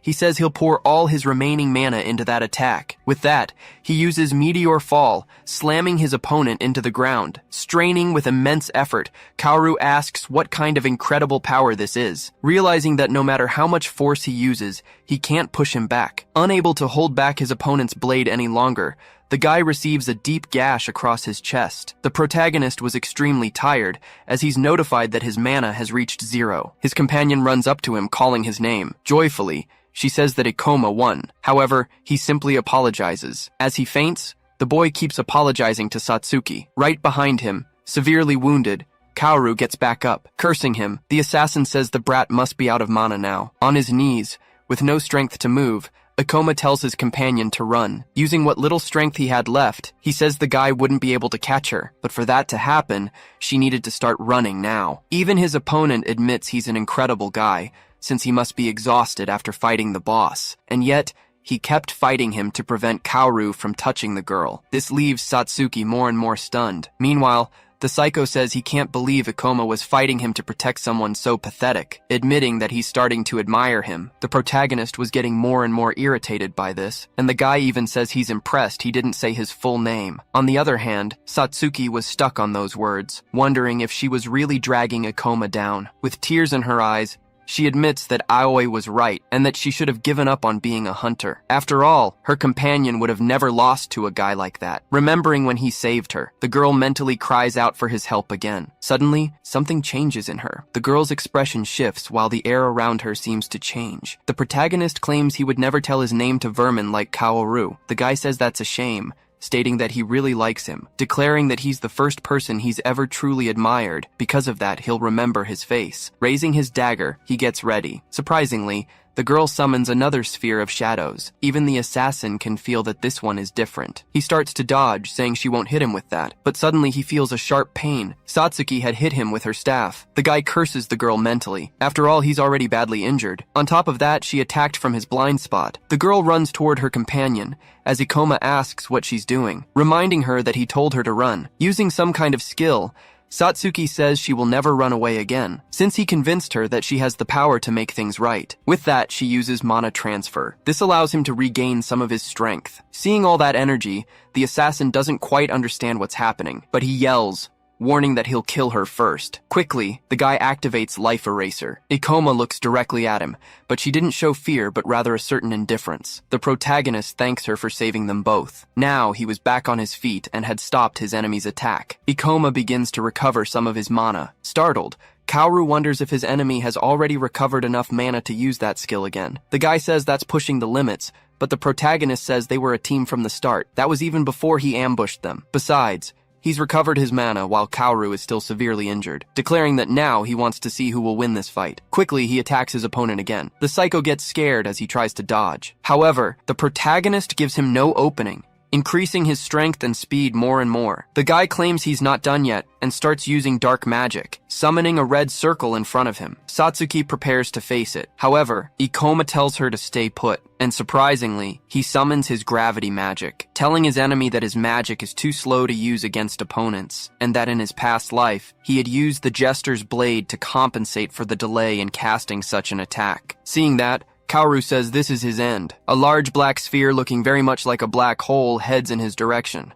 And just like that, he was hit dead on. Kaoru lamented his defeat by a low-level kid. Ikoma stood with his weapon, while Kaoru lay fallen amidst the debris. The government didn't yet have laws for portal incidents, so the Ministry of Monster Eradication ignored them. Because of this, an unspoken rule was established to not mention such cases. But with Satsuki present, Ikoma knew he had to do the right thing. He declared he would keep the man under observation. He then instructed Satsuki to leave the portal and contact the ministry, and she readily agreed. Monsters didn't appear in already cleared portals, making it safe to send the girl alone. As Kaoru remained injured, Ikoma kept a watchful eye. He breathed heavily, admitting he'd underestimated the other guy because of his level. Still, he realized the kid had a lot of battle experience and wondered about his identity. Later, Ikoma and Satsuki were sitting in a crowded coffee shop. Soon, a news alert popped up on a phone about the arrest of a serial hunter-killer. He looked at the phone, aware that the ministry had managed to arrest Kaoru. Satsuki commented that the agents didn't ask any questions. With that, Ikoma explained that crimes inside portals are hard to prove,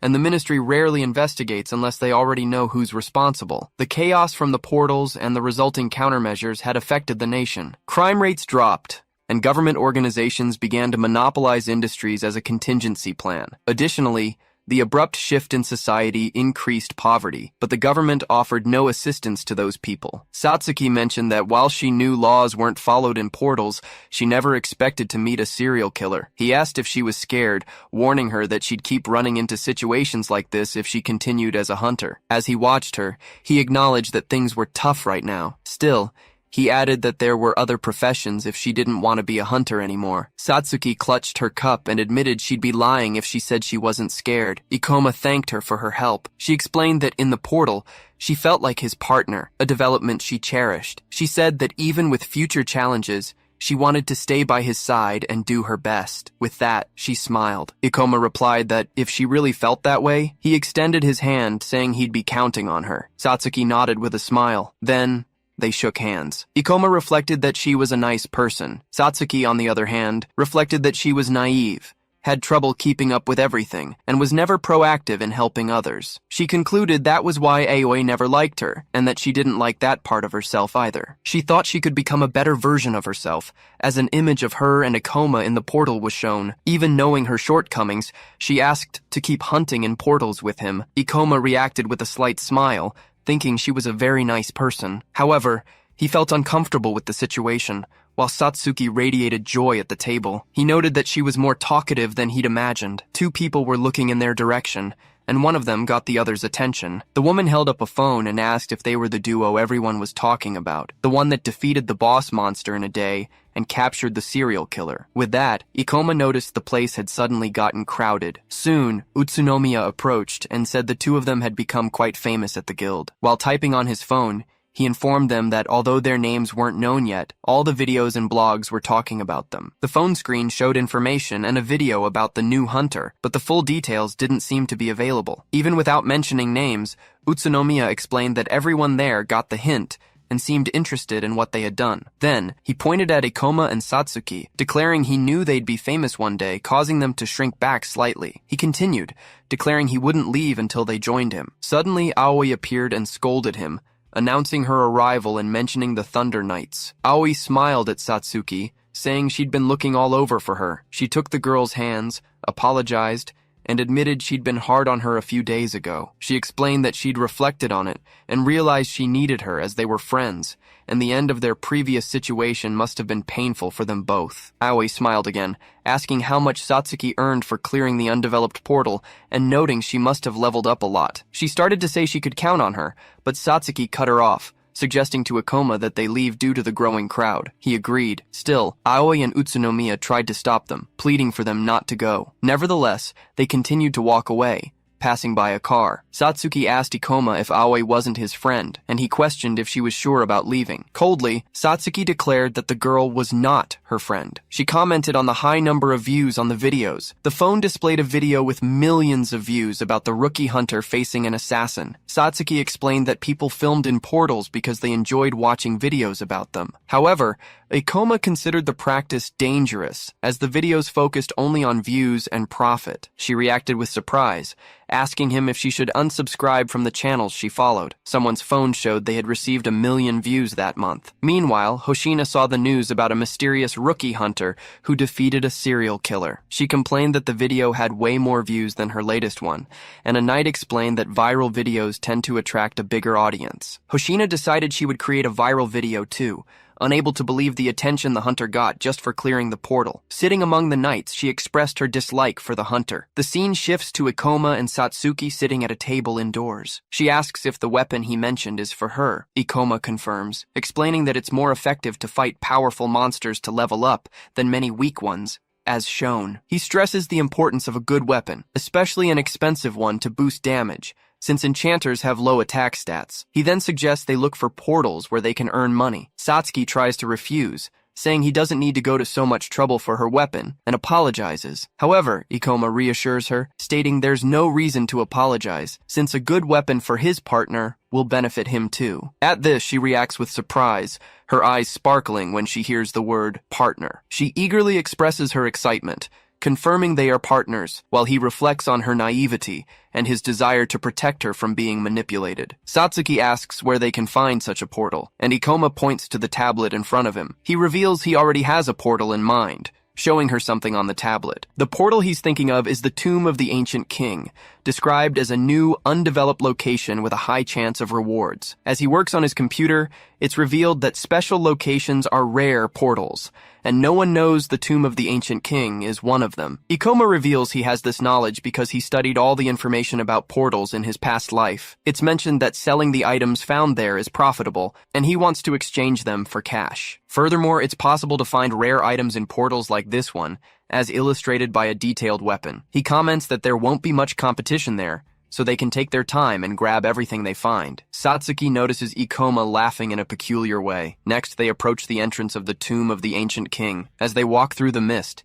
Satsuki looks back worriedly while he presses forward. Suddenly, a level 29 skeleton soldier appears. Ikoma summons his power, which reduces the enemy's gravity. He then attacks the skeleton with his sword. He moves quickly, as Satsuki watches the scene. She thinks that Ikoma seems very skilled in battle. Ikoma states that direct attacks aren't effective against undead monsters. He then instructs his partner to cover him with long-range spells. She quickly agrees and begins to cast, a magic circle appearing on the ground. He leaps over the skeleton as the monster unleashes its attack. The skeleton is then struck by a shadow ball summoned by Satsuki. Ikoma looks at the on-screen message, which indicates he has gained 240 experience points. The skeleton's remains vanish, leaving a glow behind. Satsuki notices the monster dropped a demon stone and an item.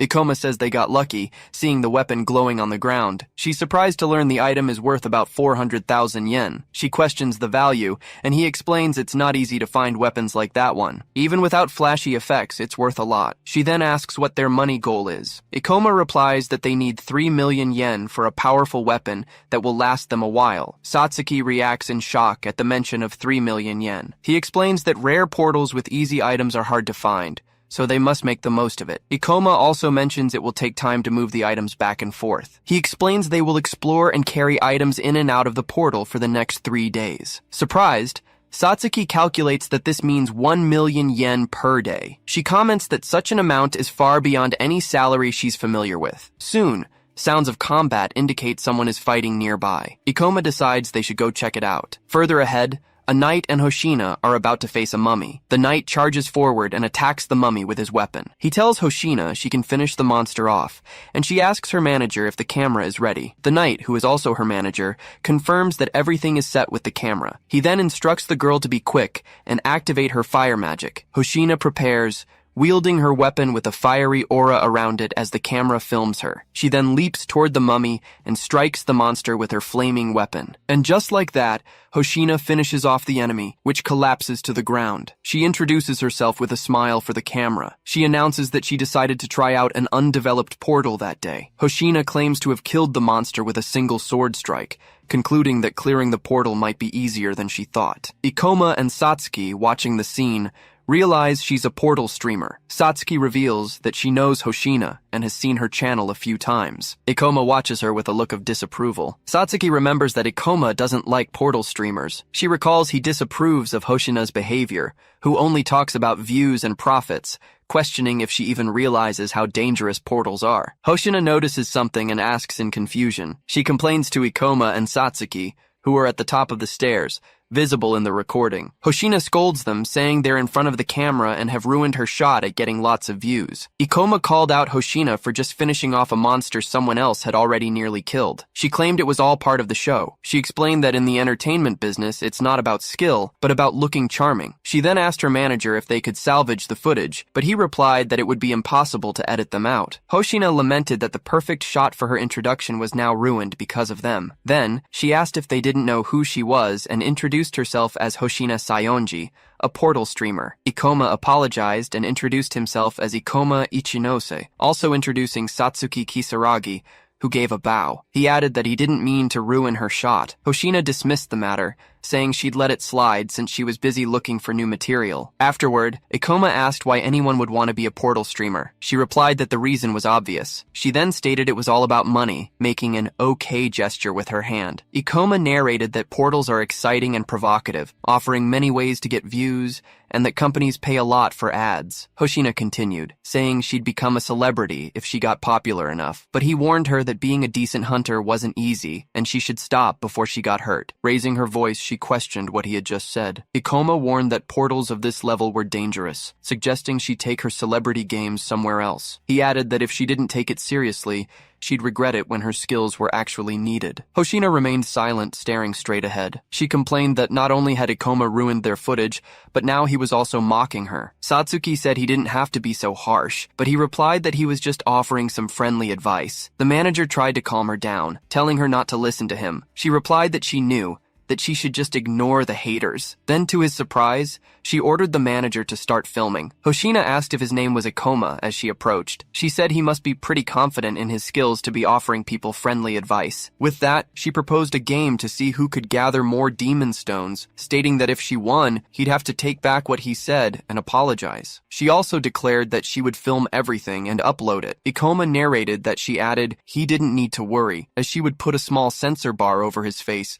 showing that some random hater started a fight. Hoshina finished, promising that if he won, she would give him anything he wanted. Hearing the offer, Ikoma accepted, while a surprised Satsuki called out to him. Hoshina laughed and declared it a deal, saying she'd see him at the portal entrance in 3 hours. She smiled, warning him that he'd better not run away. The passage stretched ahead, lit by torches on the wall. The manager asked why she challenged him. Hoshina replied, imagining how amazing a video of her beating that random hater would be. She added that this was the kind of viral hit she needed, and that they would make a lot of money this month. She then stated that, above all, she wanted to teach him a lesson. She thought about how he said she wasn't taking things seriously, vowing to make him eat his words. Ikoma and Satsuki watched a mummified monster staggering ahead. He then launched an attack called Meteor Drop, which struck the monster. Ikoma saw that he gained 364 experience points, leveled up to 31, and got 3 skill points. He thought to himself that undead monsters were quite slow. He said the best way to defeat the monsters was to dodge their attacks with reverse gravity. Then,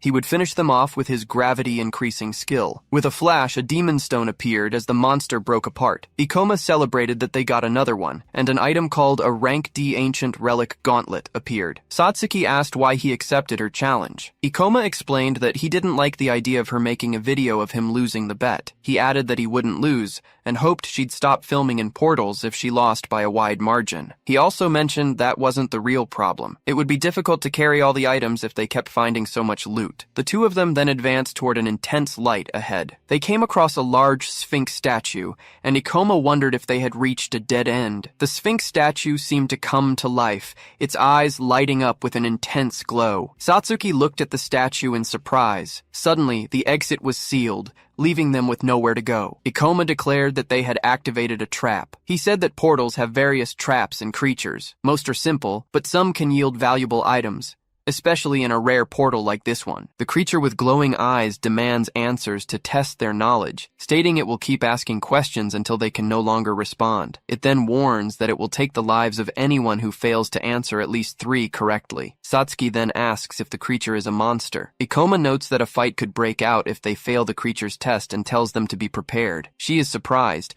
but he assures them not to worry, because he's smart. As the creature gets ready, its eyes glow as it announces the first question. It asks about the amount of experience points needed to level up from 1 to 10. With that, Ikoma quickly gives the correct answer, surprising Satsuki beside him. The creature confirms his answer, and he realizes he only needs 2 more correct ones. Glad he researched this information in his past life. Next, it asks its 19th question about a monster with 3 heads and 4 legs, and Ikoma promptly answers that it's the scary doll. Sitting next to Satsuki, he asks the creature if it really wants to keep going, reminding it that it promised to keep asking until he couldn't answer anymore. Satsuki, watching the situation, suggests that maybe he should get one wrong to help the creature out. The creature, visibly agitated, announces the 20th question. It asks about a monster that leaves a trail of green slime, and Ikoma replies that no portals with that type of creature currently exist. He explains that green slime is only made through alchemy,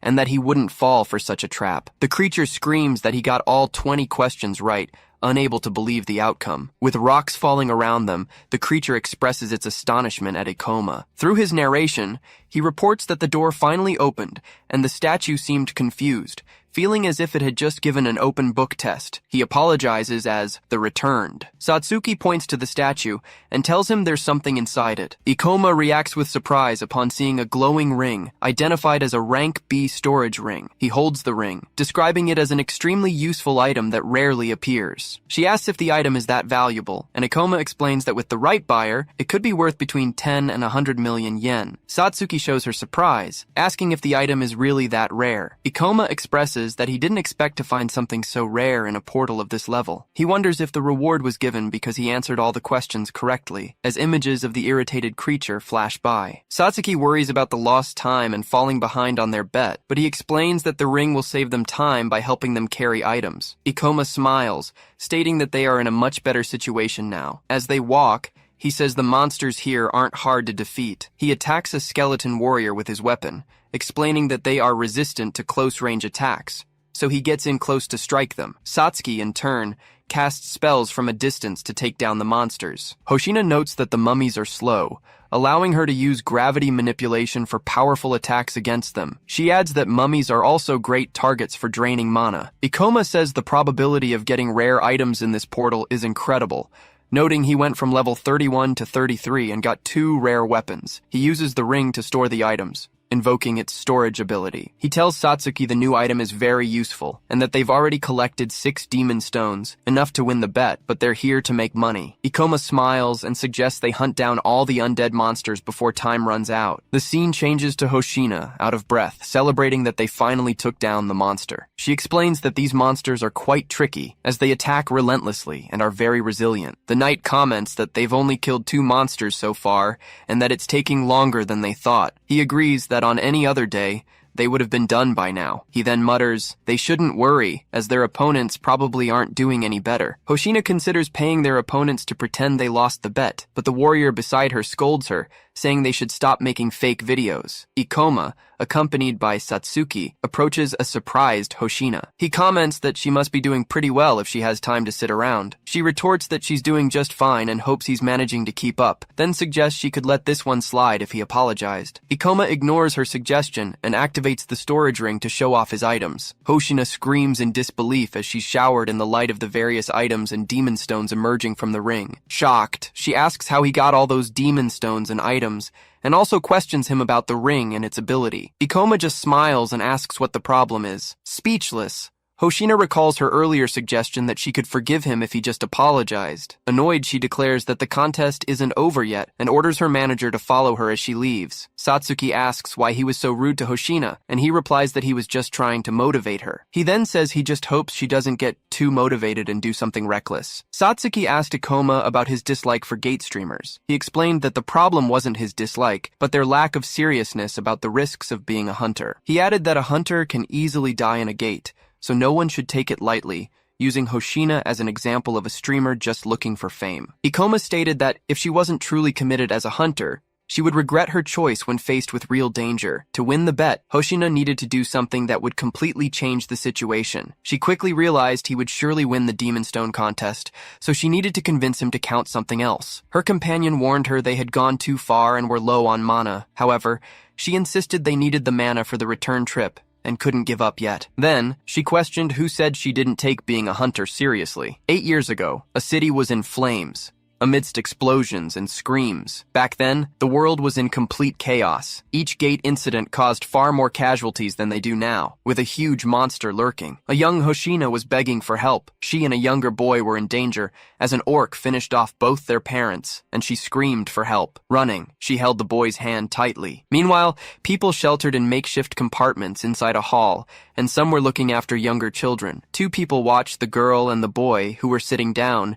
having just lost their parents. She held a phone, watching a broadcast about the country's 5th hunter to reach A rank, Ms. Kuan. In that moment, Hoshina hated the helplessness she felt in the face of tragedy and decided to become stronger. She explained that she never imagined getting this far or speaking in front of a camera, but it made her happy. She was glad she could give hope to others who lived in fear of monsters. She added that she never dreamed of being as powerful as that hunter, but she wanted to be like her, someone who offered hope and encouragement to her viewers. Determined, she declared she wouldn't let anyone say she wasn't committed enough, and that she would make Ikoma apologize. Right after, she told her companion they didn't have any good footage from that area and should look for a bigger monster. Then, she headed toward a noise, saying it sounded like a big monster, exactly what they needed. As she ran, she claimed she'd always been lucky. Her companion praised her while she thought about leaving. Suddenly, she appeared from behind a wall, stating that a great filming opportunity had just shown up. Before her stood a large golden monster resembling a pharaoh with several weapons,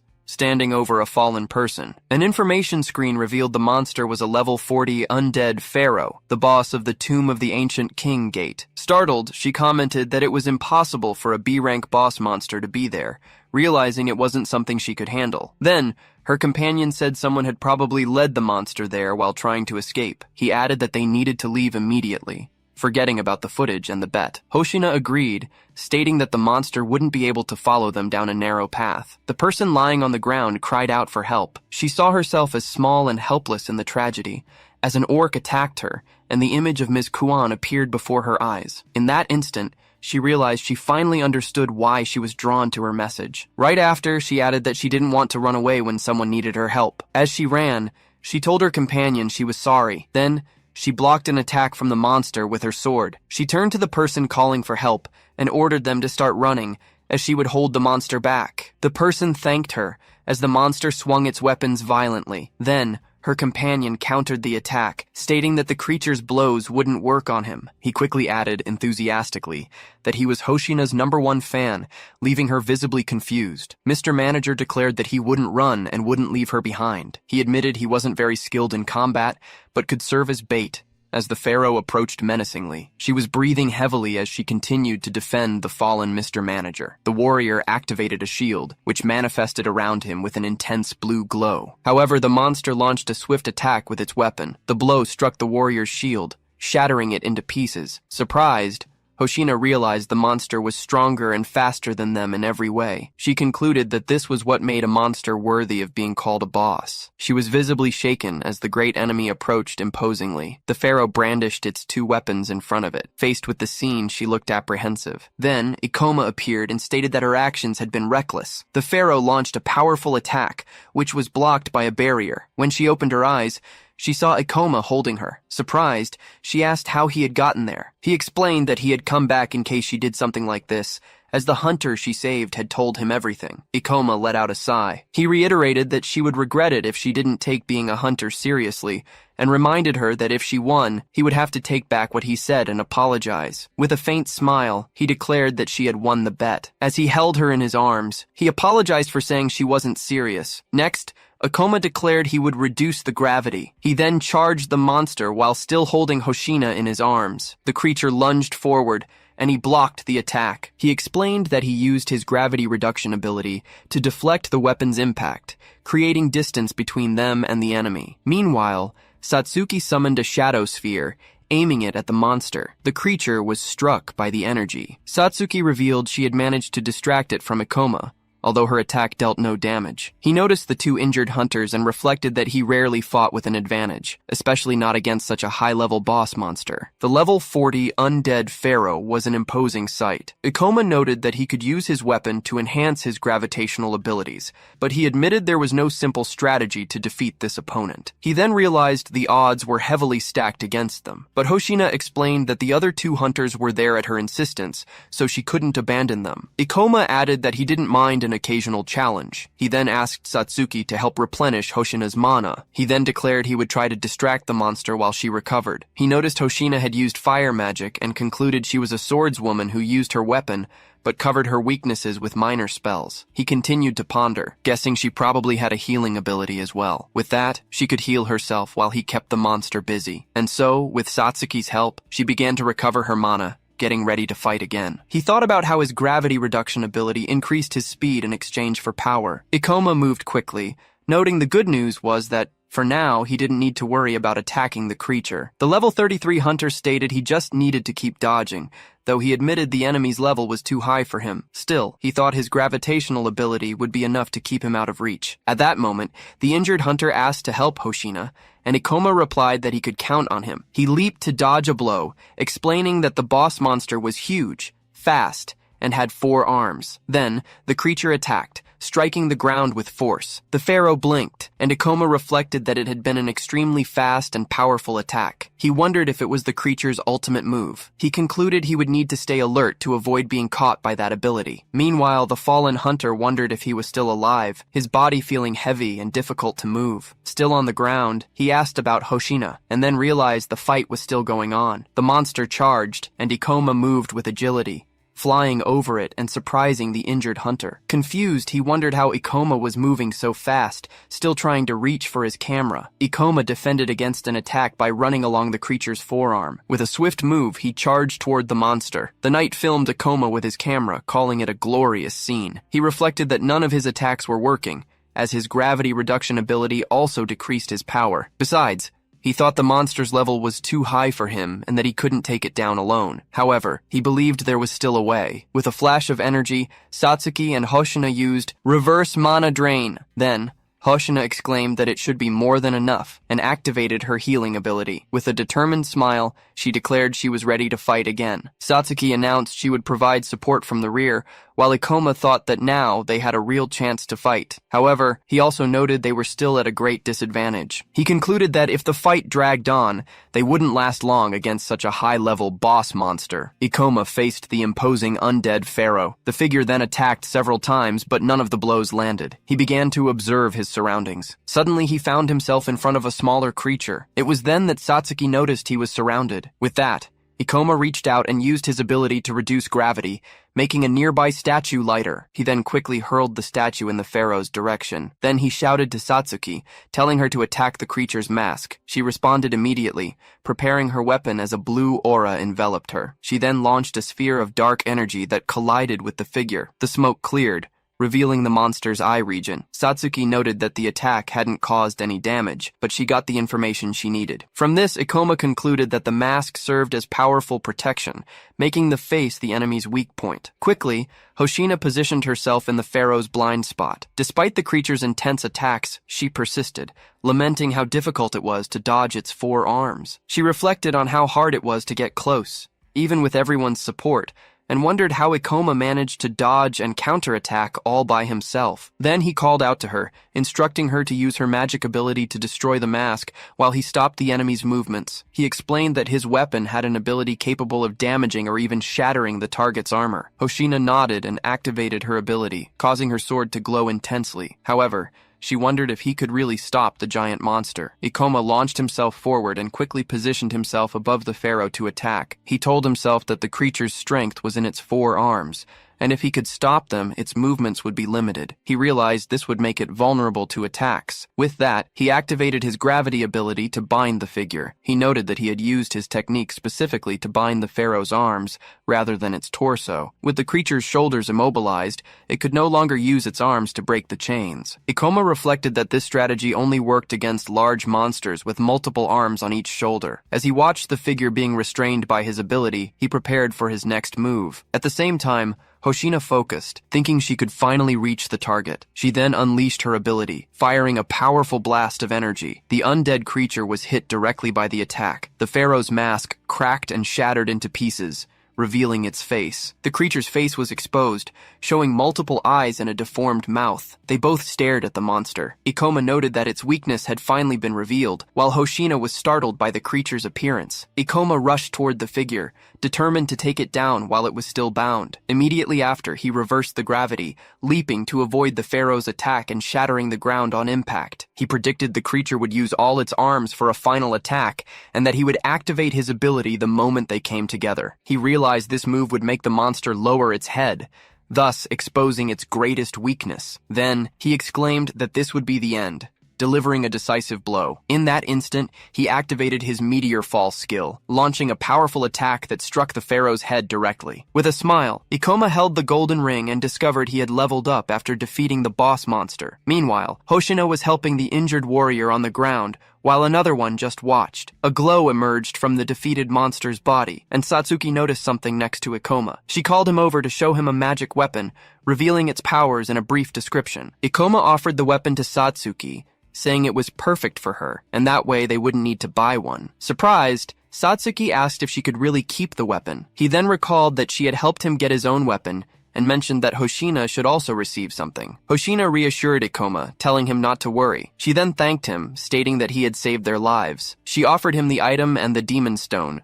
but asked for something in return. Hoshina asked if they could call off the bet. Ikoma reminded her that she had won. Acknowledging her skill, he admitted she was a respectable hunter and took back what he had said before. Surprised, Hoshina reacted to his words. Ikoma and Satsuki smiled at each other. Soon after, he suggested he should stop being a streamer to become a better hunter, which outraged Satsuki. While the armored warrior claimed it was impossible to make a living as a hunter, Ikoma contradicted him. He then recalled that Hoshina's father had passed away and her mother was injured, leaving her responsible for 5 younger siblings. Hoshina tried to silence the armored warrior, who kept talking about how hard she worked to support her family. Because of this, Ikoma apologized for making assumptions without knowing her situation. She turned away, stating that she liked what she did and not to get the wrong idea. Hoshina explained that her goal was to make people smile because the portals scared them, showing examples of her work. Ikoma then smiled and said he would support her. Hoshina showed surprise at his reaction. She remained silent, blushing. 4 people, including Ikoma, Satsuki, and Hoshina, were talking with 2 men in uniform who were holding documents. The scene changes,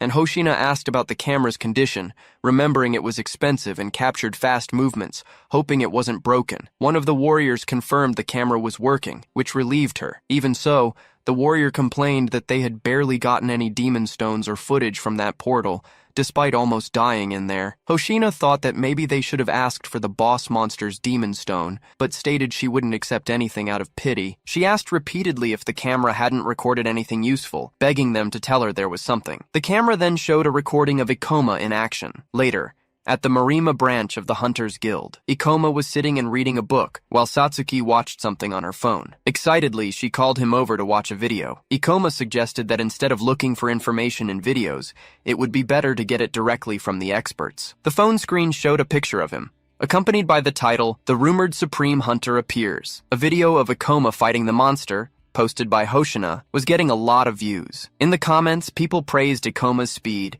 and his lack of intimidation in the face of the monster. He smiled discreetly. Ikoma realized all the stares he was getting were because of the video, and Satsuki, excited, told him it had reached 1 million views in a single day. Meanwhile, in her room, Hoshina was happy to see that the video of Ikoma she had uploaded had already reached that impressive mark. She celebrated with her arms raised, letting out cheers for herself. Suddenly, the phone rang, displaying the name Ikoma Ichinos on the screen. Surprised by the quick contact, Hoshina answered the call, remembering she had given him her number to exchange information. However, her expression changed when she heard Ikoma ask sharply how she dared to post a video of him. Saddened, Hoshina considered removing the content, but Ikoma remembered the scene where she tried to silence the warrior who was talking about the difficulties she faced supporting her family. He then said it didn't matter, just stating that he had noticed the video, which relieved Hoshina. Changing the subject, she mentioned that the video had received a lot of views. With a wide smile, she suggested that next time they could film something like a portal date. Soon after, Hoshina noticed the call had ended. Satsuki asked if she wasn't saying something before Ikoma hung up, but he decided to ignore it. Meanwhile, Ikoma reflected that if his level kept rising,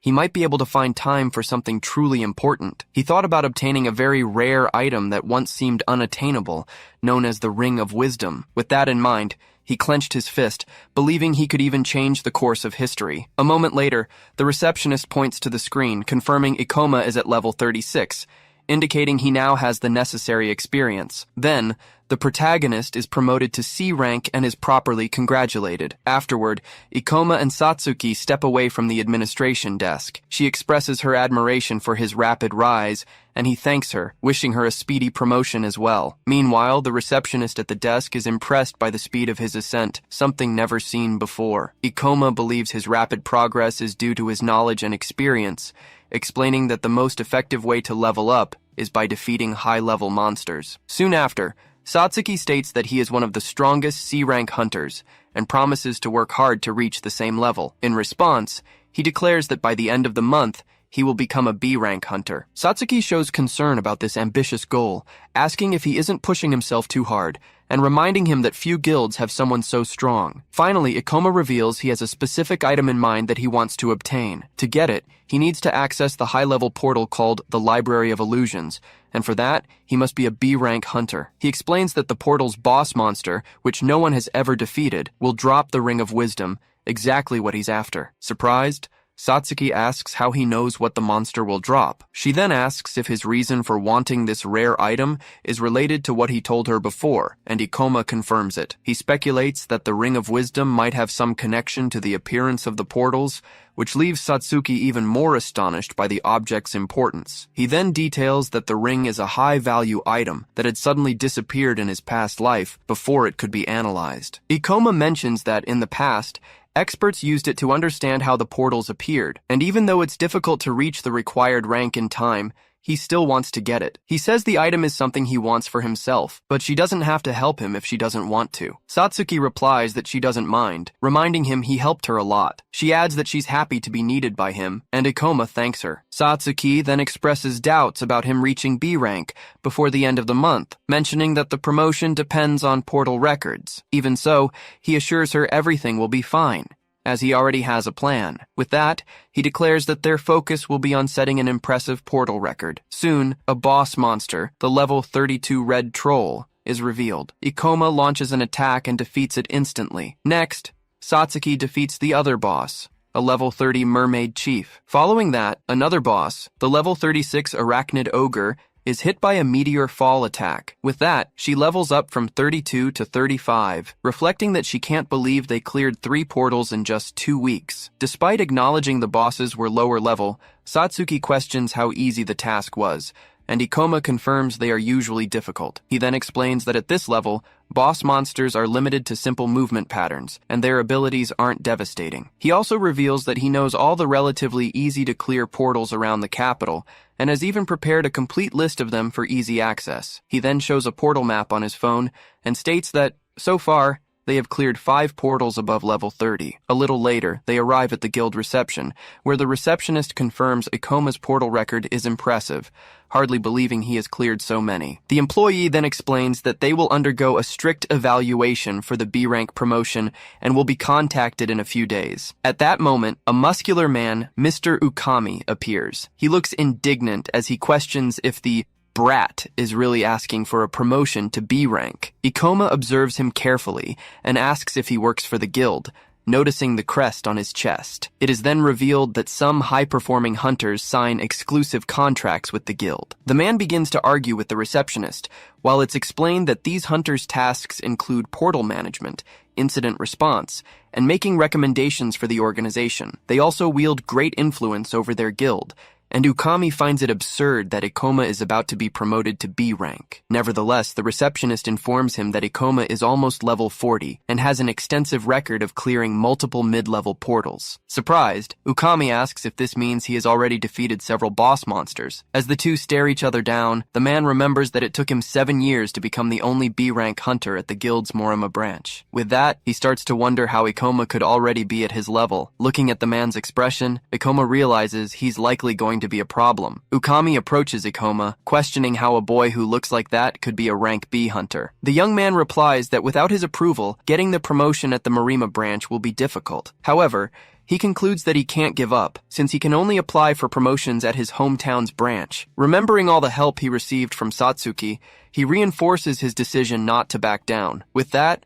he turns to the man, confirms his name is Ukami, and asks for a valid reason for rejecting his application. The hunter then leans in and states that rank B isn't given to rookies who think gates are easy. He then aggressively questions Ikoma about taking his role as a hunter seriously, demanding an immediate answer. Meanwhile, the people in the guild watch the scene, commenting that Ukami is causing trouble again. Then, Ikoma steps in, asking how many hunters have reached rank B at just 17 years old. Confused, Ukami reacts without understanding the question and asks what kind of nonsense he's talking about. Ikoma continues, mentioning the 15 years since the gates first appeared. He then points out that 6 17-year-olds have managed to reach rank B, and asks if, by Ukami's logic, none of them should have been promoted. With that, he states that he meets all the requirements for rank B and demands the other man answer his question before rejecting him based on age alone. Without a clear answer, Ukami takes a step back, admitting that the rules about the gates aren't perfect. He claims it's necessary to listen to the experience of the hunters who work for the guild. However, Ikoma replies that the rules aren't based on beliefs, but on guidelines formed from past incidents. With that, he gives a sharp look and asks if that isn't the guild's official policy. As soon as the woman agrees, she begins to analyze the data on her computer. Satsuki observes that Ikoma's knowledge and logic surpass even those of an experienced hunter in the organization. While people murmur about Ukami being left speechless, he himself comments that it was a bold move. After the humiliation, he plans to make the one responsible pay for his actions. He then declares he'll make the other guy regret the challenge and asks the receptionist for Ikoma's level and class, identified as a level 38 gravity user. He then questions the woman about this class, expressing surprise that he's never heard of it and wondering if it might be a rare class. Ikoma reflects that the class is likely a mage type and that a powerful warrior might be the reason for his rapid level increase. Then, he hears Ukami admit that he was too harsh and that it would be unfair to reject his application without a good reason. Finally, the man announces he won't refuse the request, but he's imposing one condition. With that, he challenges Ikoma to prove he deserves rank B in a match at the guild's training hall. In the training hall, marked by a sign, several individuals are talking while they wait. Ukami reiterates his condition, stating the promotion will only be granted if Ikoma proves his skills in a fight. Otherwise, his application will be denied.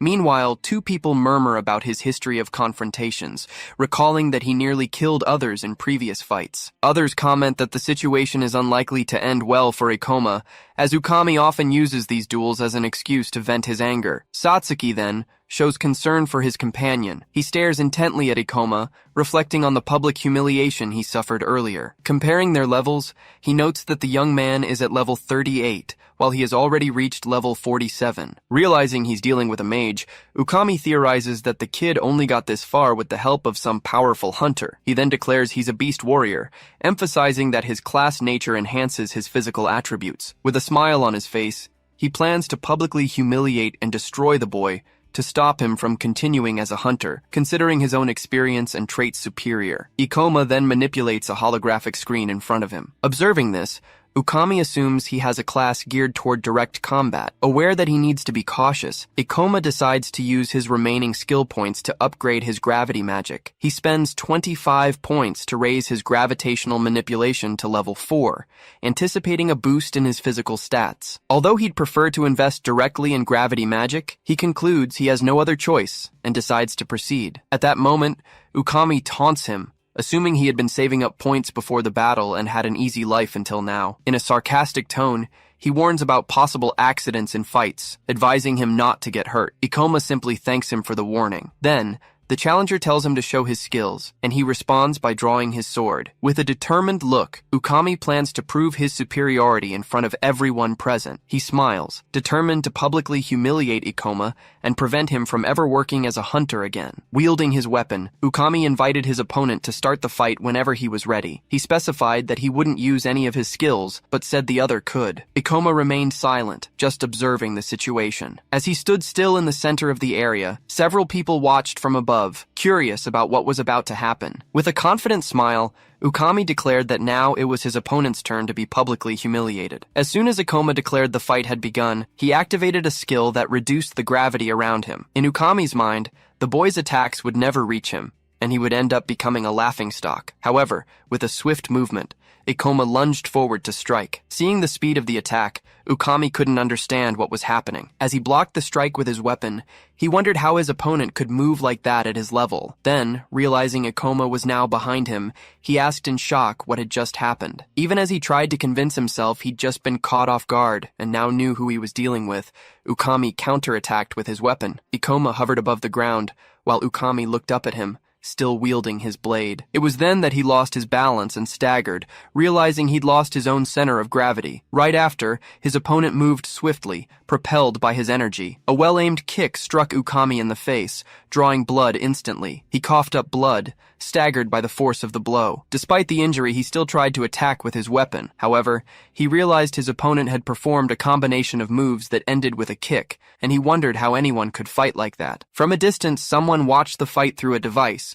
unable to believe that Ikoma was completely dominating the battle. Meanwhile, the spectators murmured that this was just a rank promotion test, and wondered if Ukami was just going easy on him by not using his skills. Ikoma then landed a blow, forcing him back. Seeing him move so quickly, Ukami realized his own attacks couldn't even reach him. At that moment, he noticed people commenting that he was making a fool of himself. Ikoma hovered over him as he remained frozen. It was at this moment that the young man realized something his opponent hadn't noticed yet. He explained that the gravity user class was the best, as it allowed him to boost his physical abilities far beyond normal, surpassing other classes. Furthermore, he explained that this advantage was especially decisive in short battles, where he didn't run the risk of running out of mana. Ikoma also declared that Ukami was mistaken to think he would win just because he had a higher level and wasn't using skills. He then remembered that Kaoru had far more experience in direct combat, with more refined movements and an obsessive desire to defeat and eliminate his opponents. Then, without hesitation,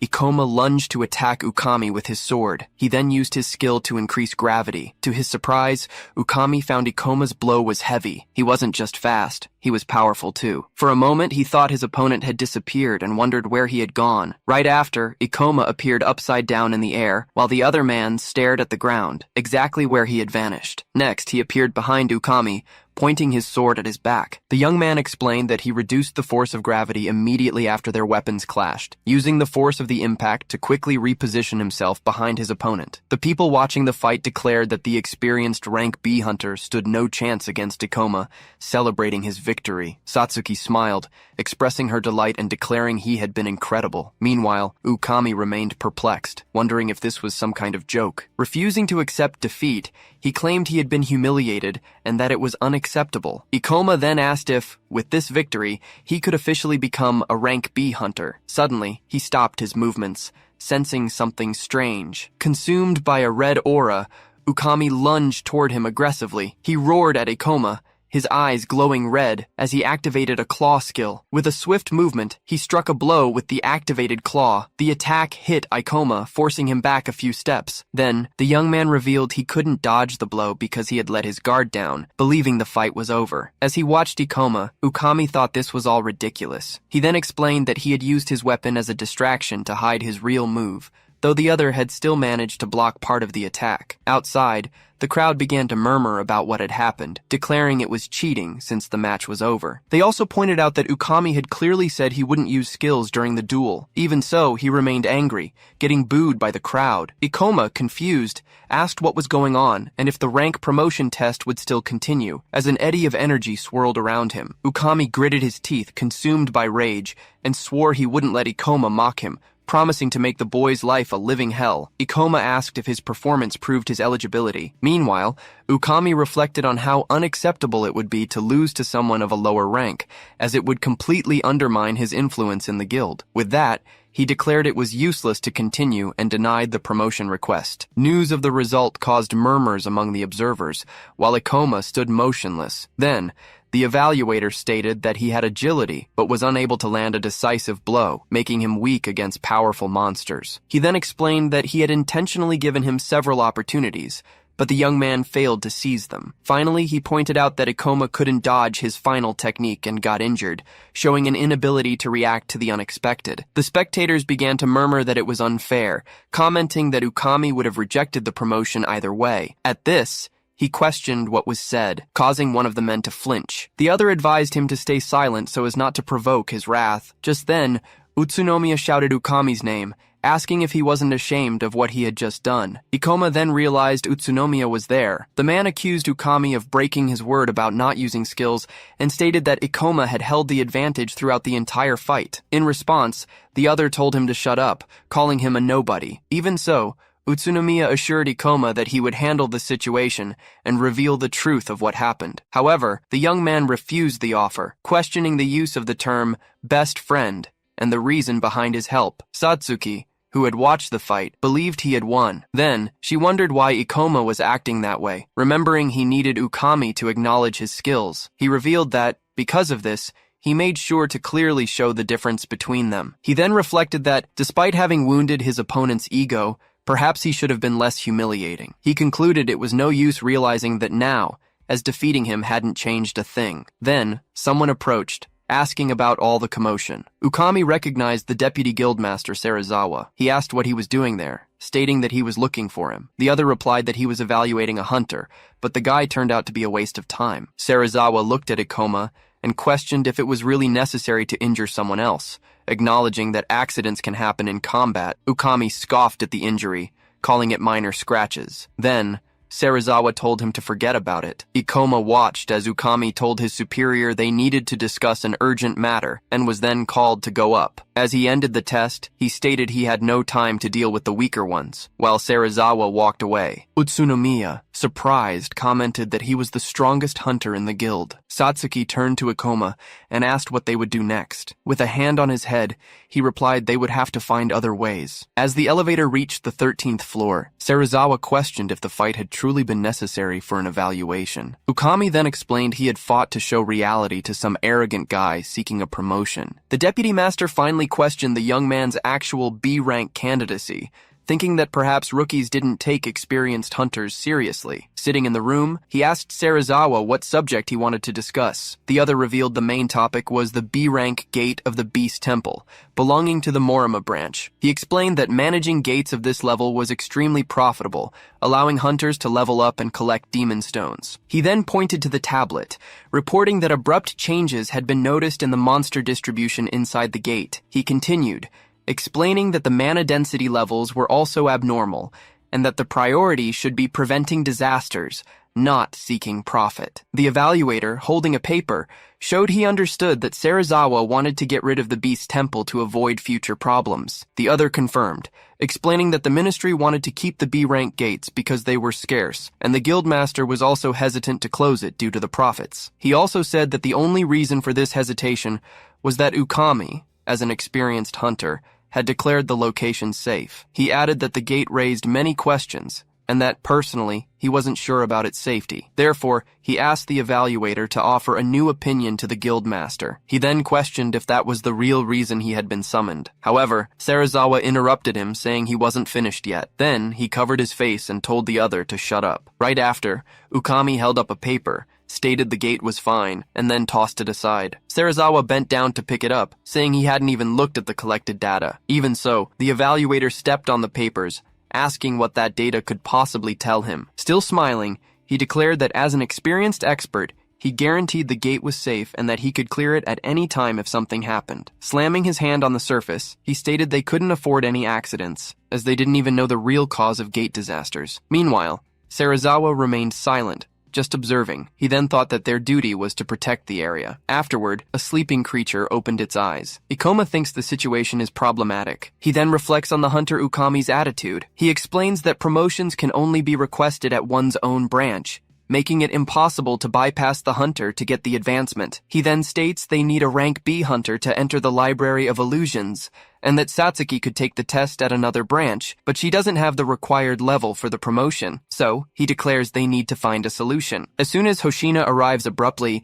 she asks the boy about the guild hunter who blocked her promotion. The young woman shows her phone, revealing that one of her fans recorded a video of Ikoma confronting Ukami and sent it to her. She then suggests publishing the video with the title, Guild Corruption, Ukami's Abuse of Authority, confident that her 120,000 subscribers would react against the injustice. Ikoma asks if she's just doing it for views, and the girl denies it. She then declares she wants to repay him for saving her, offering her help. However, she also reveals she wouldn't mind if the action brought her views and profit. The boy states he doesn't want her to publish the video, mentioning there's still a lot to understand about the portals. He goes on to explain that the guild needs experienced hunters, and that criticism wouldn't make people like Ukami change their minds. Furthermore, he warns that this would only put her in Ukami's crosshairs, and Satsuki reacts to the information. She watches as Hoshina asks if Ikoma is worried about her. Satsuki then asks if the girl has feelings for him. Hoshina reacts with astonishment, asking what the other is talking about. Shortly after, she states that Ikoma has many secrets and acts superior, saying she wouldn't like someone so annoying, even if he has a handsome face. She clarifies that she was only worried because he saved her, and being an online celebrity, she wouldn't risk a dating scandal. While watching her, Satsuki hears Hoshina ask why she's being stared at, to which she denies it. Suddenly the phone beeps, and everyone looks at the screen. Satsuki reads the emergency alert about a rank B monster incident in Tokyo and asks what happened. Hoshina points to the phone as Ikoma explains that the incident was on Kitahana Avenue, caused by an overflow from the Temple of Beasts portal. He clarifies that overflows happen when monsters invade the human world, and the only way to contain them is by defeating the boss monster to seal the portal. He then reflects that the event is strange, as this never happened in Morima Ward in his past life, wondering if it's just a coincidence. As memories of his past surround him, he ponders if the timeline is diverging from that of his previous life. Hoshina comments that a controlled portal has malfunctioned. She questions why the guild didn't foresee such an event,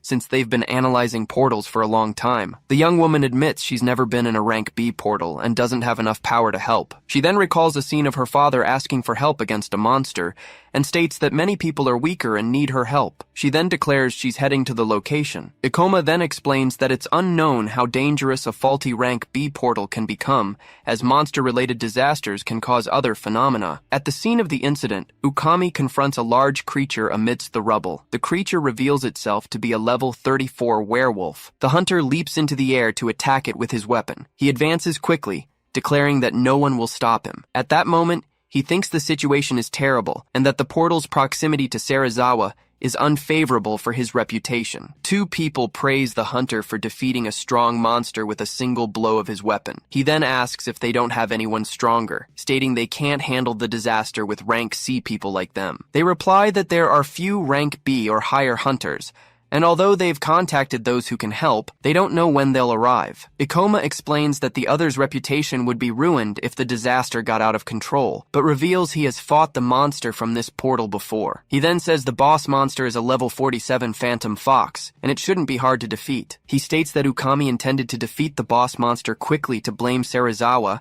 and become the hero of Marima. The hunter then declares it's time to eliminate the boss monster, and then a large explosion hits the area, with people screaming. Suddenly, a large paw appears, and someone questions if that is the boss monster. With that, a huge monster with multiple fox heads engulfed in flames appears on the scene. The two people question in alarm that the portal information didn't mention such a creature. The summoned monster reveals itself as a level 55 summoner fox, and the boys question the appearance of that grotesque thing. The boss of the Temple of Beasts has evolved, changing its form, increasing its level, and gaining new abilities. This evolution transforms the monster into a completely new entity due to the accumulation of mana in the portals, causing disasters. Ukami realizes the boss monster has evolved, making the situation even more dire on top of the existing overflow. As soon as Utsunomiya sees the monster's level 55, Summoner Fox, he questions how they could possibly fight such a powerful creature. Faced with the situation,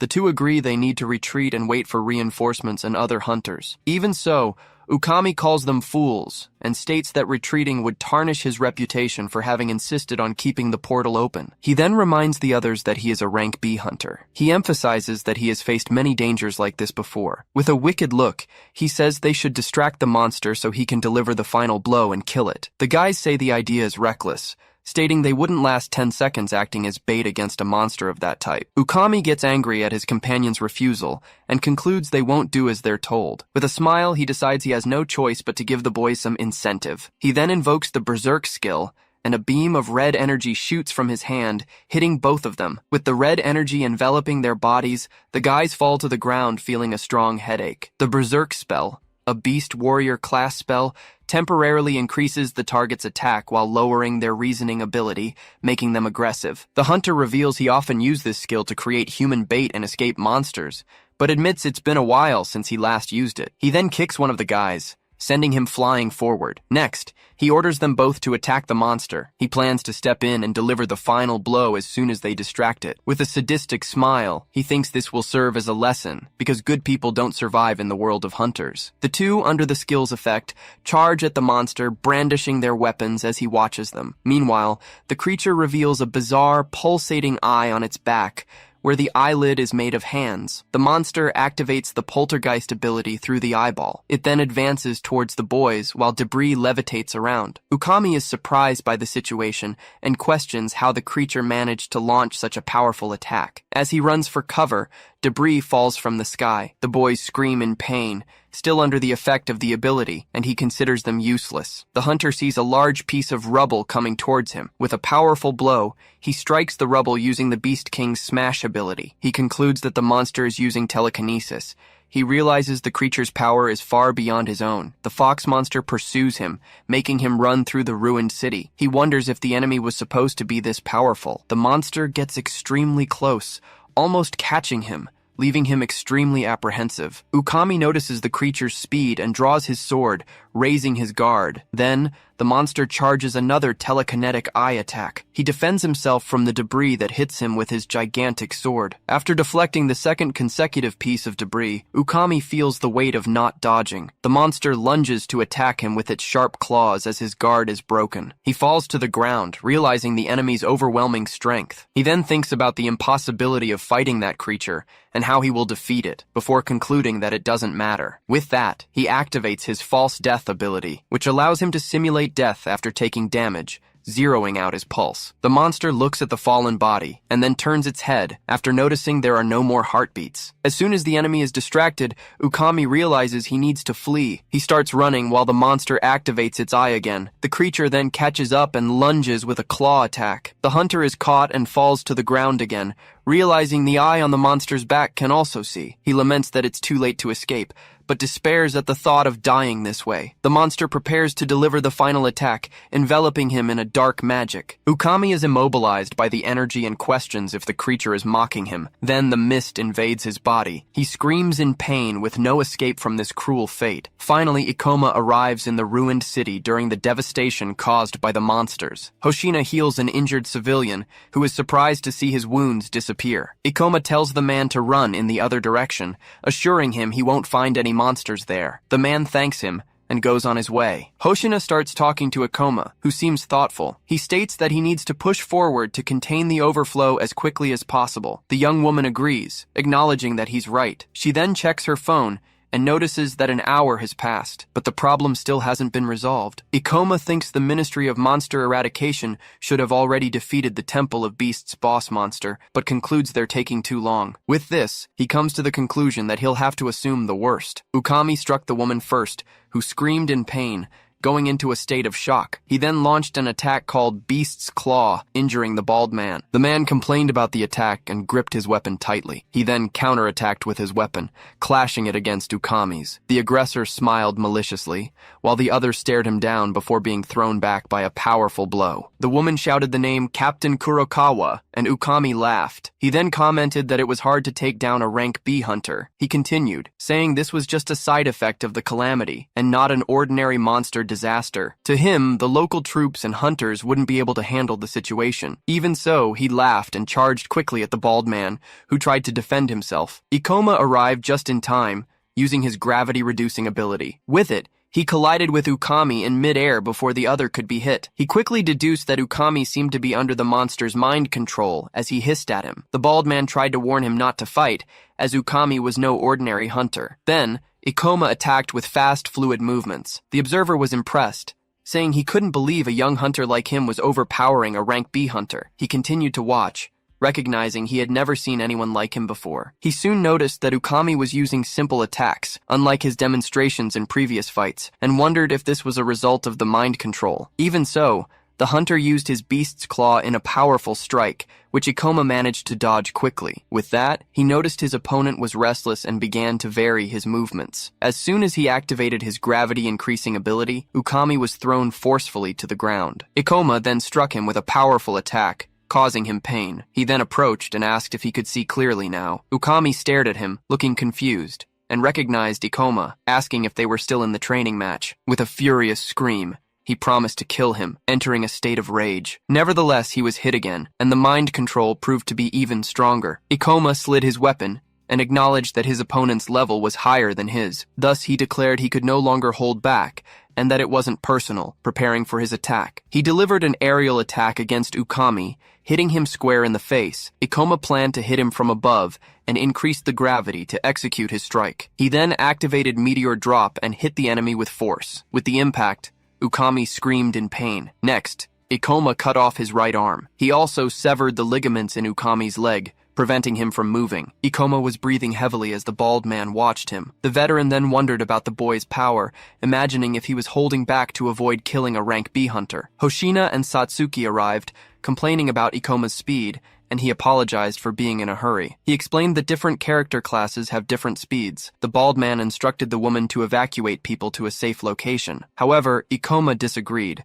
saying they wouldn't have time for that. He then spotted the two-headed summoner fox boss approaching and deduced there would be no time for an evacuation. Satsuki and Hoshina watched the creature with apprehension. The creature roared, and the scene trembled with a shockwave. Immediately, Ikoma readied his weapon, realizing the seriousness of the situation. Meanwhile, the creature laughed sarcastically. Satsuki questioned what kind of grotesque thing it was. Ikoma activated the menu hologram to get information on the monster. The system identified the boss as a level 55 summoner fox from the Temple of Beasts. The fox's level was much higher than what was recorded, and he realized this explained the monster's evolution due to the energy overflow. Ikoma reflected that he had no idea what abilities the creature might have learned from its evolution. Hoshina asked if the disaster would end if they defeated that monster, and he replied yes, but taking it down wouldn't be simple. The summoner fox boss then summoned countless level 30 phantom wolves. Several wolves appeared around Ikoma, Satsuki, and Hoshina. The young woman realizes the monster has summoned a large number of creatures. With the situation,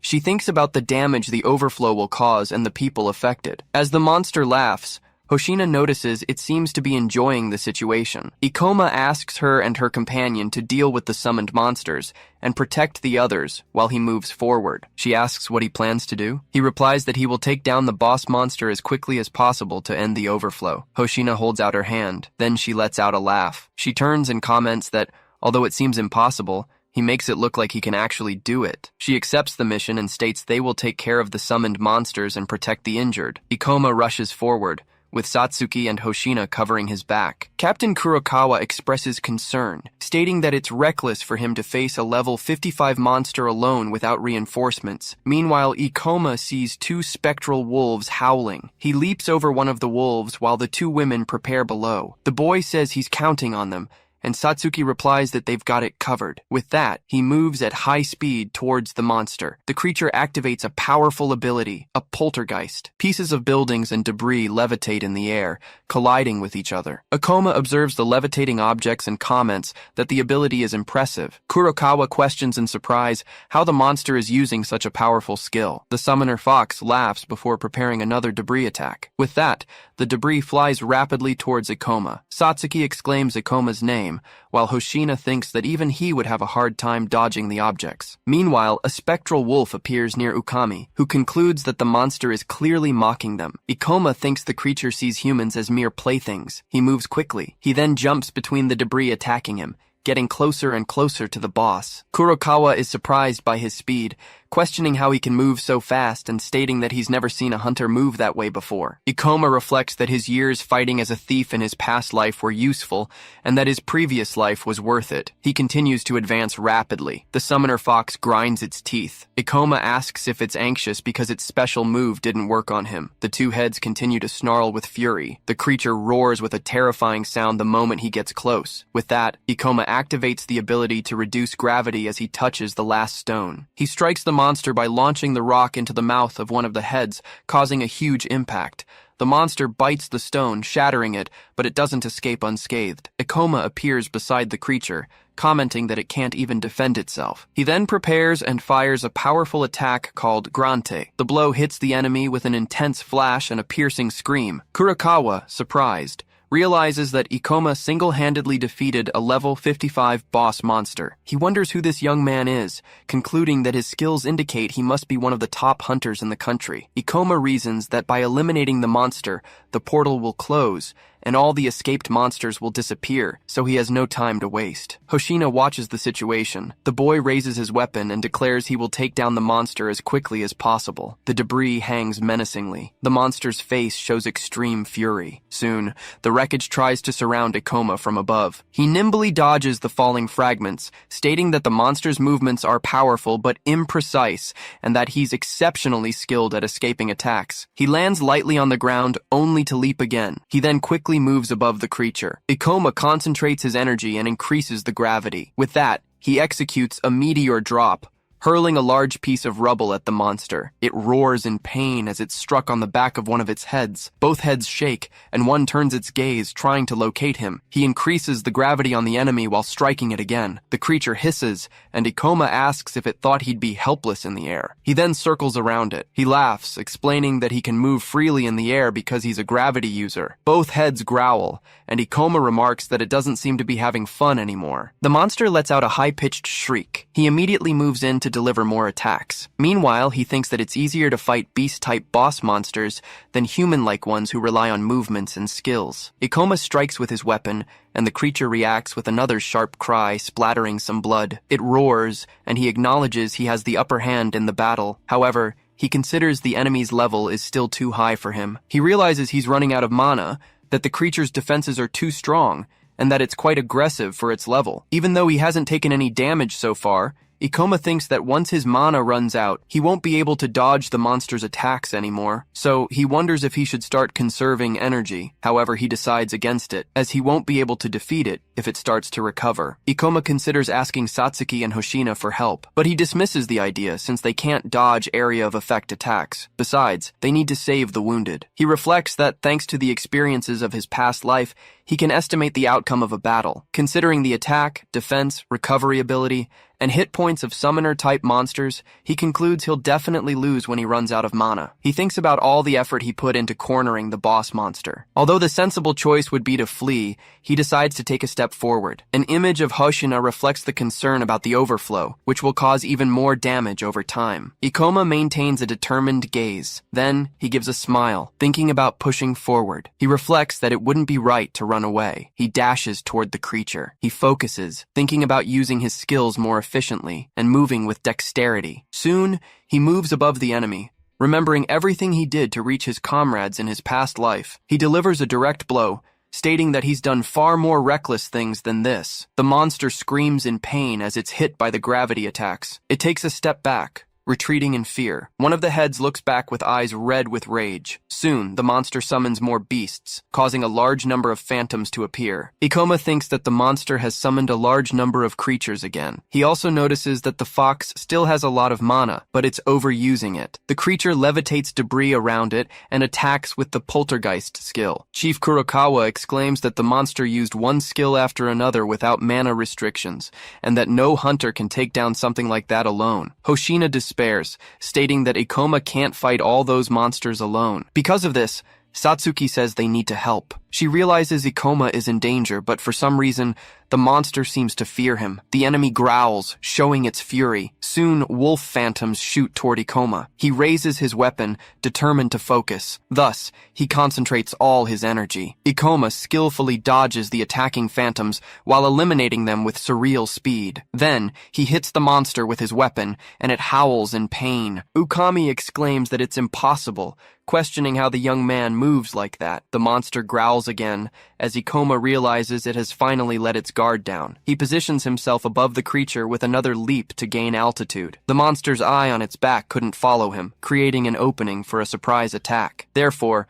Ikoma decides he can strike it now. He executes a meteor drop, striking the monster directly in its demonic eye. Right after, the boss let out a loud cry as it fell. Then, the colossal creature's form dissipated. Once the adversary vanished, Ikoma gave a slight, relieved smile. The surrounding urban landscape revealed complete devastation, with rubble scattered everywhere. He then gripped his weapon as the holographic menu opened beside him, announcing a massive amount of experience points and a gain of 6 levels at once. After defeating the boss, he received 6,480 experience points, leveling up from 38 to 44 and gaining 23 skill points. With that, the summoned wolves and the monsters from the overflow vanished, leaving the city brighter. Ikoma looked back, realizing that despite the victory, the battle had been incredibly intense. His mana was completely drained, as he had bet everything on that final blow. Satsuki celebrated his victory. She asked if the monster's defeat meant the end of the overflow. Hoshina wondered if she had finally managed to help someone. She remembered her father holding her as a child. Kurokawa expressed surprise that Ikoma had defeated the boss alone. He then wondered who that kid was. A few hours later,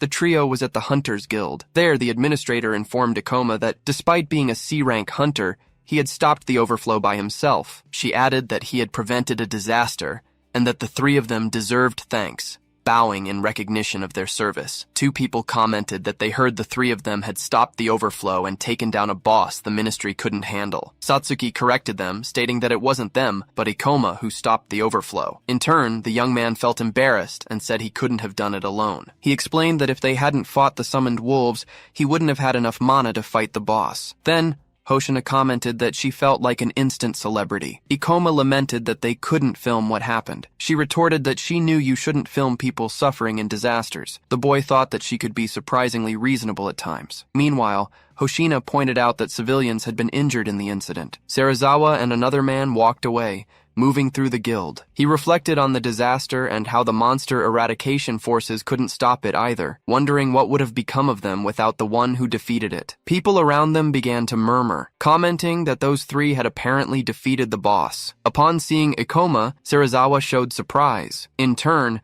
the young man recognized his face. Serizawa stared at Ikoma with wide eyes. He recognized him and questioned if he was the one who had defeated the boss. Finally, he remembered the moment he underestimated Ikoma after the fight. Then, Serizawa smiled, admitting he had no eye for talent at all. Meanwhile, Ukami, in a hospital bed, revealed he had faint memories of what happened while under the monster's control. However, he remembered the C-rank brat named Ikoma Ichinose, who cut off his arm. He grew angry at the people who believed Ikoma had stopped the overflow, considering it absurd. Furthermore, he stated that Ikoma would pay the price for amputating his arm. Ukami declared he would use his power and influence to bring the young man down, vowing to make him regret it. But Chief Kurokawa retorted that he should be thanking Ikoma. As Kurokawa and a companion approached, he explained that few people can subdue a B-rank hunter without killing them. He added that if it weren't for Ikoma, the man would be dead. Angered, Ukami questioned them, asking how they dared to mock him, a B-rank hunter. Then,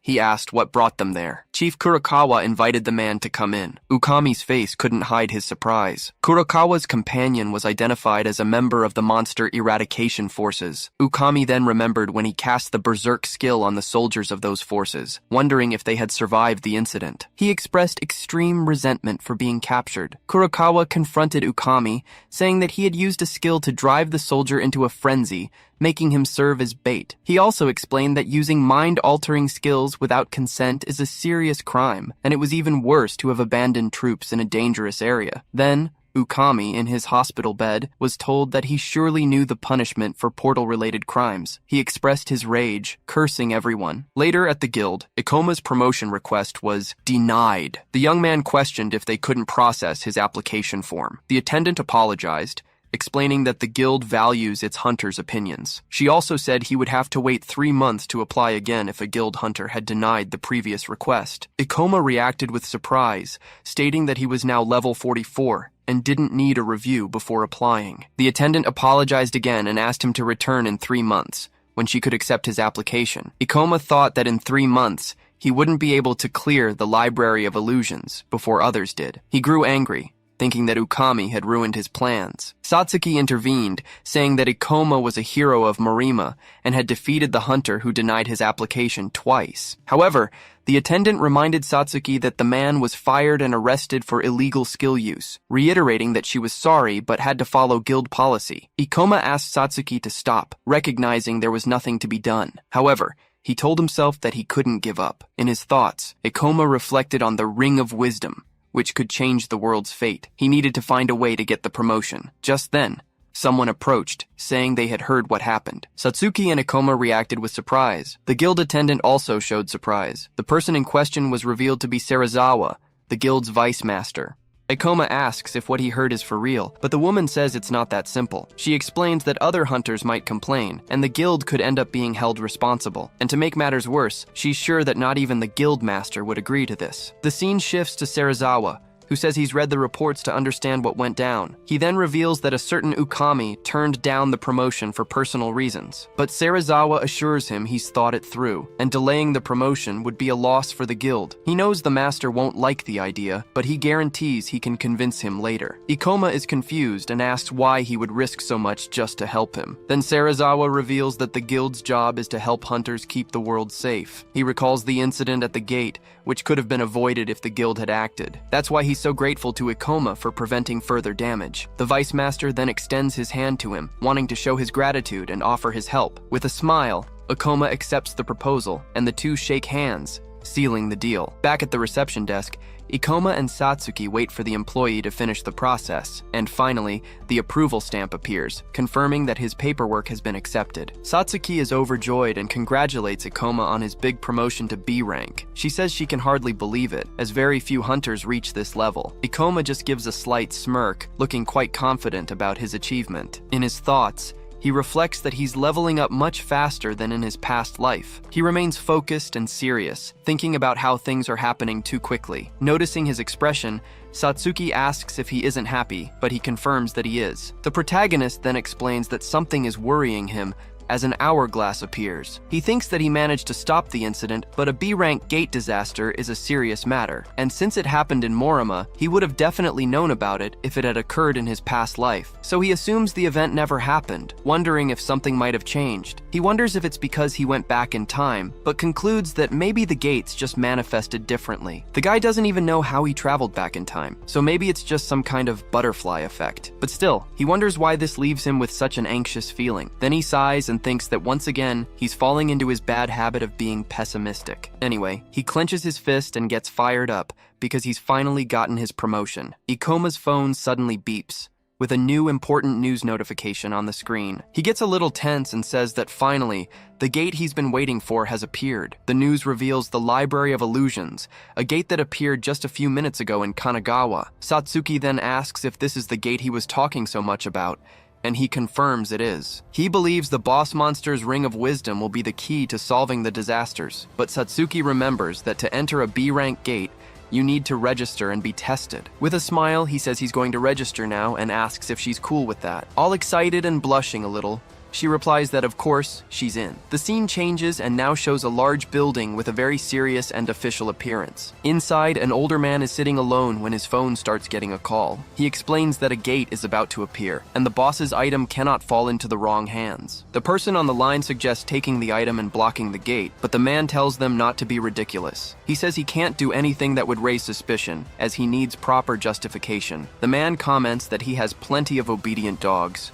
while a blue bird chirps inside a cage. But he concludes it's not the time to use them, and that he'll need mercenaries. He stands up and gives the order to contact the Chimera's Fang as soon as the gate appears. Their mission is to kill the boss monster, destroy the loot, and kill any other hunters in the gate. That way, they can falsify the records so they don't have to get their own hands dirty. But suddenly, a knock on the door interrupts him while he's still checking his phone. He turns around and, without much interest, the man just tells the person on the other side to come in. A young man enters the room and says he's come to talk about the ministry's readiness status. The young man notices the phone in his hand and asks if he's arrived at a bad time. He tells him not to worry, that it was nothing important, but his aura felt quite sinister. And then, he is revealed to be Kurebi Hozo, the Minister of Monster Eradication. The scene changes, and we see a fast-moving train carrying our heroes to their destination. Inside, Ikoma and Satsuki are sitting, heading towards the guild to register. Satsuki asks what the Library of Illusions is like,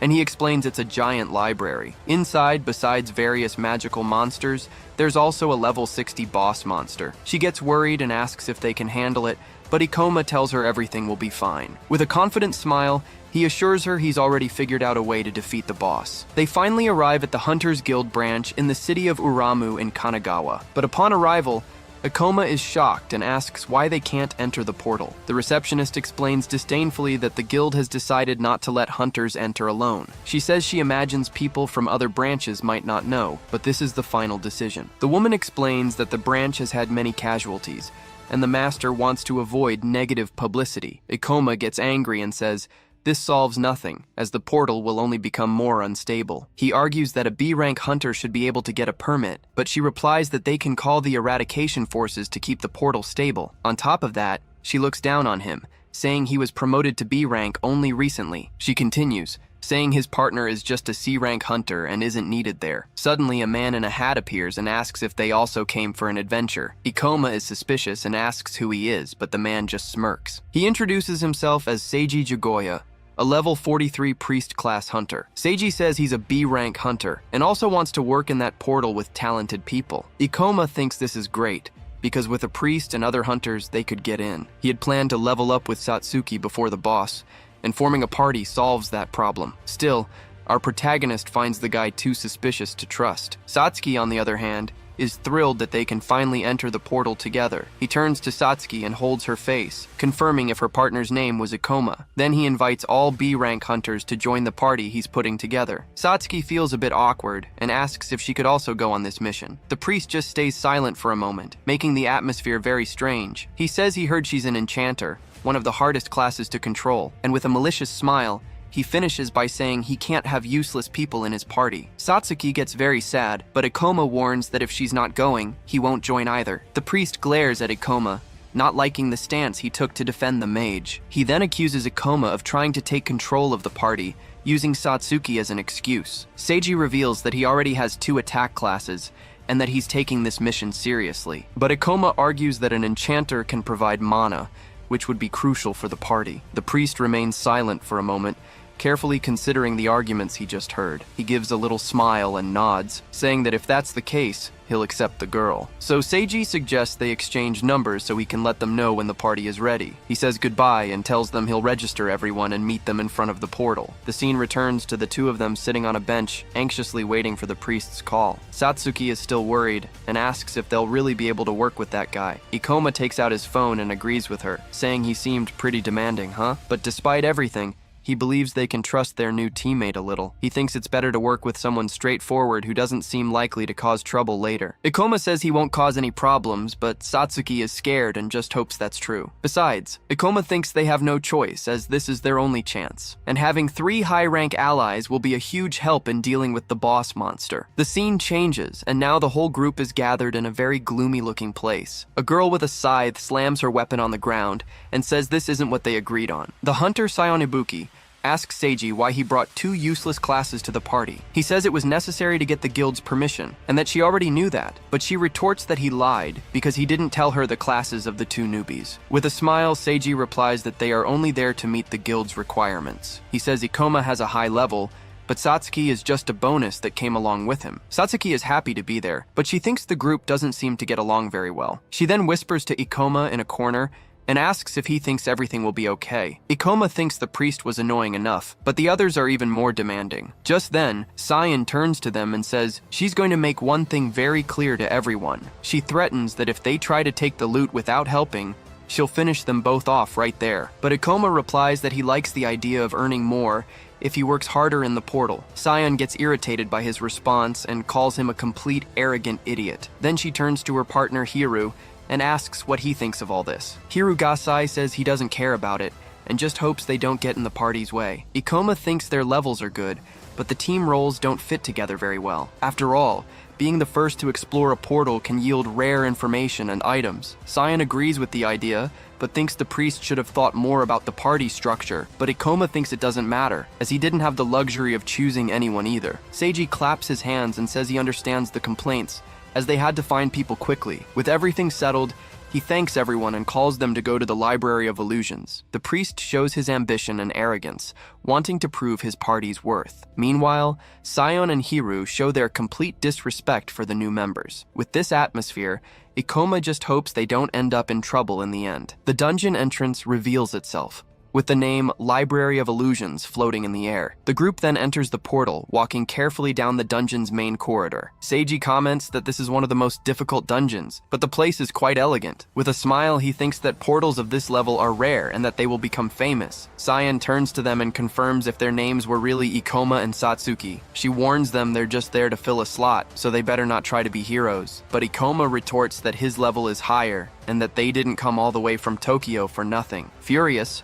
Sion yells at him and asks if he has the nerve to talk back to her. He then explains that he's just saying they'll also need their share of the loot. Ikoma says he knows they're there for the numbers and promises they won't attack without reason. She turns away in contempt and says at least he knows his place and that they won't need any help. Satsuki gets worried, but Ikoma tells her that for now, the focus is just on clearing the portal. He maintains his serious expression, already thinking about the next steps they need to take. In his thoughts, he knows that at some point, the group will need their help. Just then, Seiji finds something strange, and upon opening a book, he looks very surprised. He says he can't tell what language it is, and wonders if it's something unique to that realm. It's explained to us that apart from items and demon stones, all objects from portals disappear on the outside, and in the future, scholars were only able to discover the civilizational difference between the worlds. None of the scriptures formed a language, and none of the theories had solid proof. But the Ring of Wisdom from this library is a rare item that can answer all of this. Ikoma becomes determined and thinks with conviction that he will get that ring no matter what. Suddenly, a fire spell is cast, catching everyone by surprise with the attack. Seiji shouts and quickly conjures a shield to protect himself from the incoming fireballs. The spell explodes with full force against the barrier, creating a strong impact on the site. And then the enemy reveals itself, a level 40 librarian goblin, ready to attack. Hiru uses his shadow walk, and in the blink of an eye, he appears behind the monster. With a backstab, he finishes off the goblin, which doesn't even have time to react to the attack. The creature's body falls lifelessly to the ground, right in front of Ikoma, who just watches the scene. Seiji claps and praises Hiru's technique, but the ninja tells him to stop the flattery. He then turns and tells the two of them to collect the stones, saying that's how they can help. Sion warns that their job is to collect the stones, but Satsuki retorts that she didn't help. Sion becomes furious and shouts, unable to believe what she just heard from the girl. She yells that it wasn't her turn, and a scared Satsuki immediately apologizes. At that moment, Ikoma thinks that the two of them are strong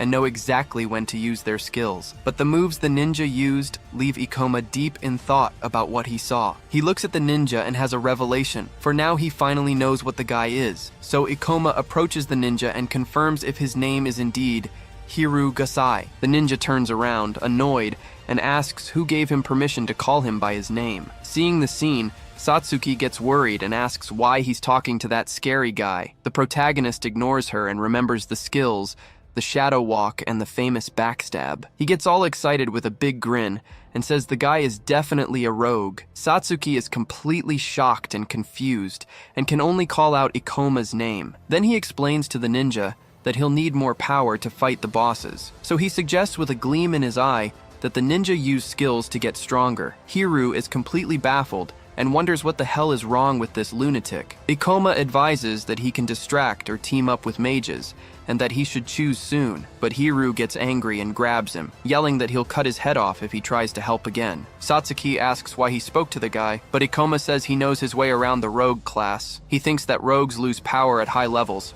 and didn't want Hiru to go through that. Then Sion calls him an idiot, saying Hiru is one of the best rogue hunters. Ikoma then remembers that in his past life, he was the best rogue in the entire country. He gives a sad little smile, knowing they probably wouldn't believe him anyway. Meanwhile, Hiru finds it strange, as this was supposed to be a rare, high-level portal. He comments that everything is too easy, but Seiji says it's because he's strong and on the team. Suddenly, the ninja notices a strange noise, and sees a shadow moving quickly by. A level 45 pocket watch rabbit monster appears, peeking at the group from around a corner. Hiru notes that its level is high, but Ikoma is shocked to see one of those monsters here. It is explained that this monster is horrible, and has the great ability to annihilate entire parties. Ikoma warns that the creature doesn't attack from a distance, and suggests they go around the other way. But Hiru ignores him and says he's getting on his nerves, telling the weakling not to give him orders. Ikoma screams in his mind for him to stop, as they will be in danger if the rabbit's skill is activated.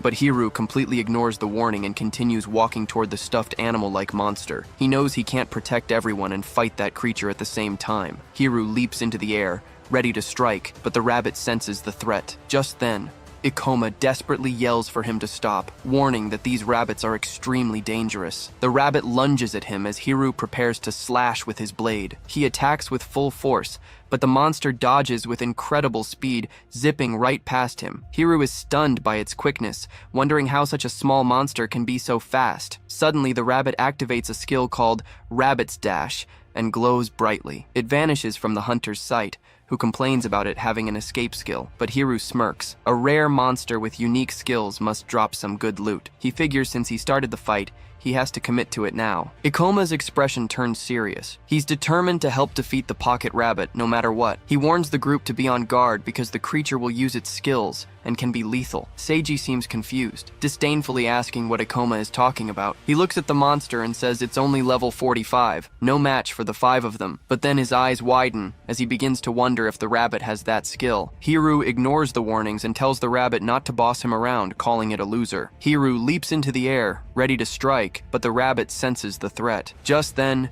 Ikoma desperately yells for him to stop. He realizes he can't dodge, but Ikoma suddenly appears and blocks the attack at the last second. Ikoma is relieved he made it in time, while the rabbit seems to grumble in frustration. Then he grabs the rabbit's paw with his hand, which glows with a dark purple energy. With a swift move, he lands a powerful kick on the monster, which screams in pain. Ikoma explains he has the advantage in the air because he can use gravity manipulation. At this, the rabbit makes a pouty face, puffing out its cheeks as if it's angry. But Ikoma tells it to stop with the cute act, saying it's just a cursed rabbit. Behind him, Hiru slowly approaches, still recovering from the shock. He takes a deep breath, thinking that was a close call, and wonders if Ikoma knew about the attack. The rabbit then activates its rabbit's dash skill again and runs off. Ikoma explains that the rabbit doesn't fight. It runs away and summons other monsters to ambush its target. He then yells that he'll fight 3 of the books, telling the other 4 to handle the last one. Seiji defends himself,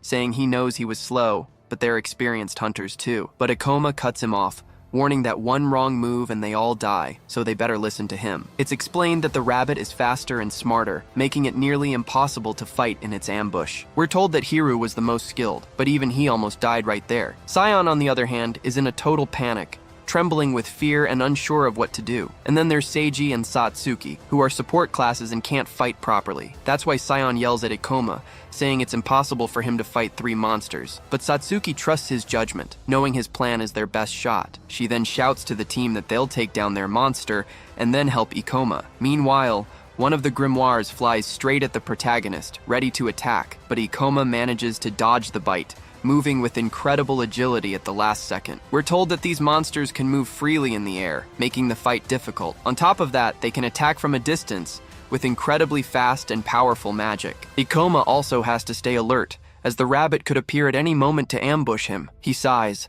thinking it's rare to have to fight in such an unfavorable situation, but his determination quickly returns. He enjoys battles that push him to his limits. With a confident smile, he calls the monsters trash and says he'll tear them to pieces. The rabbit seems to enjoy the taunt, thinking the fight is going to be a lot of fun. The 3 grimoires charge Ikoma at once, surrounding him from all sides. Seeing the danger, Seiji acts fast and casts a shield spell to protect the team. The monster's attack explodes against the shield, but the magic barrier manages to withstand the impact. Sion seizes the chance and yells that she's not holding back, leaping at the enemy. She lands a direct hit with her scythe, tearing off a piece of the monster book. The girl realizes they're fast and strong, with powerful attacks and spells. And to make matters worse, she remembers that damn rabbit is still around. She gets angry, wondering how anyone can face 3 of them, and what that idiot is thinking. Meanwhile, Ikoma defends himself, plunging his sword hard into the attacking grimoire. He uses his magic in midair as the other monsters prepare magic circles to attack him. With his eye glowing, he concentrates and uses his ability to reduce the gravity there. He then jumps onto a book, using it as a foothold to dodge a spell. In the air, he fires a beam of purple energy, hitting one of the monsters head-on. With a smirk on his face, he lands stylishly after destroying the first enemy. Then he uses his skill, Meteor Fall, and dives straight at the last monster. The monster's head explodes from the blow, and a window announces that Ikoma has gained experience. With a serious look, he confirms that's one down, but the battle isn't over yet. On the other side, Satsuki uses her Shadow Ball magic, attacking the grimoire chasing her, and Hiru also attacks, using his quick stab to pierce the other monster book. Sion and Seiji celebrate, happy they managed to defeat 2 of the summoned enemies, but the rabbit uses its watch again, releasing an intense pink glow on the field. It activates Alice magic and summons 2 more grimoires to replace the ones that were killed. Ikoma explains that the rabbit can control 4 monsters. He explains that it just swapped out the pieces. Satsuki gets desperate, yelling that at this rate the enemy's attacks will never stop. To make it worse, the 2 new monsters fly straight for Sion. She braces for a fight, yelling that they're mistaken if they think she's weak. Seeing the danger, Ikoma yells for Sion to run and regroup behind the shield for protection, but she gets annoyed, admitting he's good, but he can't underestimate her like that. Angrily, she screams that she'll kill both monsters at once and prepares to attack. She starts her circular cut, but stops when she hears a sound, wondering what it was. Hiru is startled to see the rabbit coming towards him with a scary face. Sion turns toward the sound, but only finds the little rabbit standing there, looking cute. The monster taps its foot on the ground, pretending it was the one who made the spring-like noise. Seiji wonders if the monster did that to trick them. He yells for Sion to get out of there, but it's too late, and one of the grimoires mercilessly sinks its teeth into her waist. She screams in pain as she's thrown to the ground by the impact of the surprise attack. The monster doesn't let go, its teeth digging into her flesh, which starts to bleed heavily. Panicked, she thinks the creature won't let go and that she's going to die there. Ikoma appears, warning that they'll have to rip the monster off by force to save her. He gets ready to strike, but warns that the blow will hurt her a little too. With his eyes glowing, he uses his Grante magic, creating a purple sphere of gravity. The magic crushes the monster, which screams in pain as it's forced to release Sion. Freed from the enemy, she falls to the ground, dropping her scythe and feeling intense pain. She breathes a sigh of relief, thinking that it hurt, but she's still alive and almost died. The remaining grimoire is terrified, screaming in fear as it looks at her on the ground. Ikoma strikes the last monster with his sword while Sion remains on the ground. He yells for Seiji to use white magic to heal her, and the boy replies that he's on it. Satsuki says their formation is broken, and now they're cornered. The situation is bad, with the team separated and Ikoma alone against the last enemy. But he explains there's hope, as the rabbit's magic uses a lot of mana. Ikoma stares at the rabbit, thinking the creature probably knows this very well too. At that, the little monster realizes it needs to act fast before its mana runs out. Ikoma then uses his skill to increase gravity, crushing the grimoire against the ground. But the book's cover is tough and it defends itself with its teeth, forcing Ikoma to retreat. Seeing that it didn't work, he changes tactics and tries to stab the monster from below. With a yell, he uses his Grante magic once more, concentrating all his power. A sphere of gravity flies at full speed and hits the grimoire head-on, with no chance to defend. The attack worked, and he gains more experience as the book's remains fall to the ground. Satsuki celebrates, saying they got another one and that they need to keep up the pressure. But Seiji yells that he's gone too far, warning Ikoma to watch out for the rabbit. Seiji shouts desperately, warning that he'll get surrounded if he stays there alone. Suddenly, the rabbit appears behind him with a sinister look, ready to attack, but Ikoma says he knew it was coming and uses reverse gravity to jump over it. The rabbit is confused and doesn't understand, as the protagonist simply vanishes from its sight. It's explained to us that the rabbit knows it needs to take him down first, since he gives the orders. The monsters had them cornered. But the rabbit couldn't use its ambush without a blind spot, so Ikoma figured it would attack him as soon as he exposed himself, falling right into the trap. With the plan working, he charges full speed at the rabbit, which gets startled. But the protagonist realizes the creature reacted very quickly, almost dodging his attack. Wasting no time, he unleashes a powerful slash with his sword, covering a huge area. Ikoma gets frustrated, realizing he couldn't kill the monster with that blow. It's explained that the plan was to increase gravity and then deliver a downward slash, but the creature was so fast that he had to use a horizontal slash and missed the target. Meanwhile,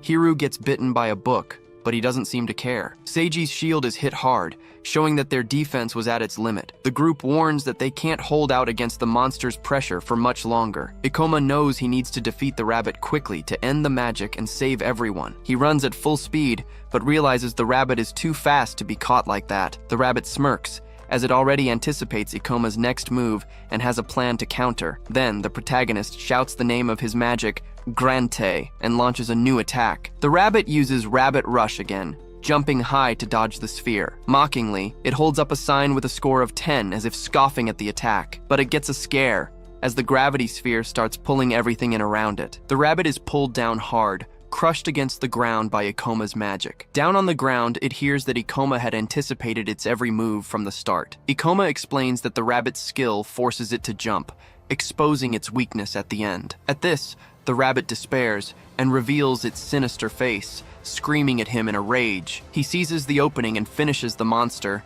gaining experience and leveling up. With the summoner's death, the monster books simply lose their magic and fall to the ground. Satsuki and Seiji look at the items with relief, now that the danger is finally over. She tells Ikoma she's glad the magic stopped, and that they managed to survive. Sion, almost in tears, asks if it's really over, still in disbelief that they won the fight. Satsuki notices the girl is very emotional and calls her name with a smile. But Sion yells that she's not crying, claiming it was just some sand in her eye. Seiji then apologizes to Ikoma, thanking him and saying he shouldn't have underestimated him. He confesses that he thought Ikoma would die and that the team would have lost without his help. Suddenly, he sees a book on the ground and asks what that dropped item is. Ikoma picks up the book and says it's the Demon Stone and also a loot item. The rare item is the Rabbit Skill Book, which teaches the Rabbit Rush ability. Ikoma says the skill can be sold for 10 million. This leaves Seiji shocked by the amount. Seiji calculates that it'll be 2 million for each of them, getting excited about all the money. But he changes his mind and suggests it might be better for them to leave and come back later. It's explained that they underestimated the portal, spent too much mana, and Sion got injured. Ikoma gets serious, as he can't let anyone get the Ring of Wisdom under any circumstances. He says the rabbit was the worst enemy, and now Seiji can heal the injured. Then he says there's an easy way to recover mana, making Seiji very curious. Satsuki is terrified by her past trauma, begging Ikoma not to make her go through that again. He explains that the librarian goblin is perfect for draining mana, making Satsuki desperate. Seiji looks at the rest of the group and agrees with the suggestion, deciding to continue the exploration. Hiru also agrees, saying he's not the type to run from a good fight. He thinks that Ikoma seems useful, and that he will have many uses for him. Sion is outraged by the decision, yelling if they've already forgotten the danger they were in. Seiji taunts her, saying if she's scared they can leave, but she denies it. The scene changes to outside the portal, where some important people are discussing the situation. One of them shows a card, explaining that the eradication forces have been sent for security. The guard is surprised, as he realizes the man is from the guild's headquarters. At that, he apologizes and salutes, showing respect to his superior. The girl complains about the procedures, and snaps the identification card with a loud crack. She throws the card away, while her partner explains that portal laws are complicated. He says her skill helped them, but her identification card ends up falling. Eris then asks why destroy the loot from a boss no one has ever seen, but he replies that it's not their problem, since they just need to follow orders. He tells her to remove the illusion spell so as not to waste unnecessary mana on the mission. She complains, saying that Gikyo is such a stickler for the rules all the time. But he insists they're orders from the boss, and they need to do everything by the book. Aris gives a little smile, knowing that no one would clear a portal before her anyway. Her partner then reveals himself, the hunter Gikyo Kyogoku, who is level 54, and she is Aris Yumakawa, level 57, super excited to kill anyone who shows up. Suddenly, a huge book demon appears in front of them, roaring menacingly. Sion is startled by its appearance, screaming in fear at the sight of the bizarre creature. Ikoma acts quickly to protect her, parrying the demon's attack with a clash of his sword. He yells for Sion to back off right away, ordering her to get away from the danger immediately. At that moment, the protagonist charges forward and slashes the monster's arm, which tries to strike back. The demon stretches its body, a strange ability that confuses anyone who hasn't seen it before. Ikoma realizes Sion isn't mentally strong, as was already clear from the fight with the rabbit. Seeing the situation, Satsuki jumps into action and shouts the name of her spell, Shadow Hand. Shadowy tentacles appear out of nowhere, trapping the demon, which cries out in surprise. She uses the shadows to slam the monster with all her might, and it screams in pain from the blow. With the victory, Satsuki gains experience and stands still, her gaze now much more determined. She's changed a lot, and her new skill has many uses in battle. Ikoma thinks it was a waste of mana, but they needed to finish off the monsters quickly. He congratulates Satsuki on a job well done and excuses himself to handle the rest of the problem. With a victorious smile, she turns and calls out to Sion, showing off her newfound confidence. Satsuki tells Sion to get away from Ikoma, who gives her a very annoyed look. Sion gets startled and jumps back, saying she didn't mean to grab him, but Ikoma says nobody asked, and she makes up an excuse that she just tripped and had to hold on. She then glares at Satsuki,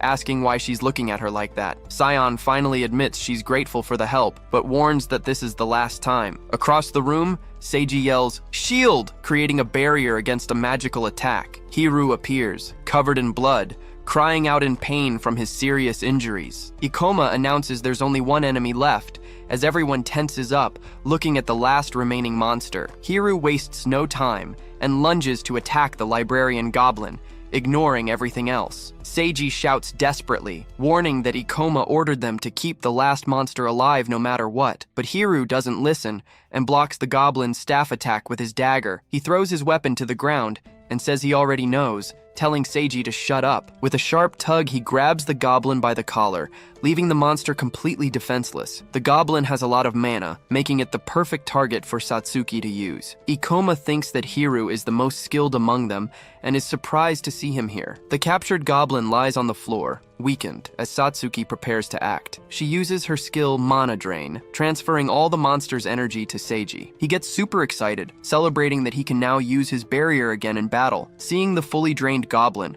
Saiyan says they can now continue exploring the portal, but Ikoma explains that capturing a monster is difficult, so they can't always count on it. Seiji agrees with the logic, patting him on the shoulder and thanking him for the big help. They look down a hallway, realizing they're finally getting close to the center of the portal. Ikoma then suggests that maybe it's time to go straight for the boss monster. Hiru thinks it's an excellent idea, showing he's more than ready for another fight. But Saiyan is shocked by the plan, asking if he doesn't think it's too reckless right now. He provokes her, asking if she's scared, and she immediately denies it, of course. Seiji becomes thoughtful, remembering that his plan was always to defeat the portal's boss. He admits to himself that the experience they've gained is already more than he had imagined. Ikoma then reveals that he actually has an item that provides information about the boss monster. Seiji is surprised and asks if this means they're really capable of defeating it now. Seiji thinks that hunting a B-rank boss will definitely go on his hunter record. He imagines himself becoming very popular, thinking he'll be able to join much better parties after this. But Ikoma asks for a favor,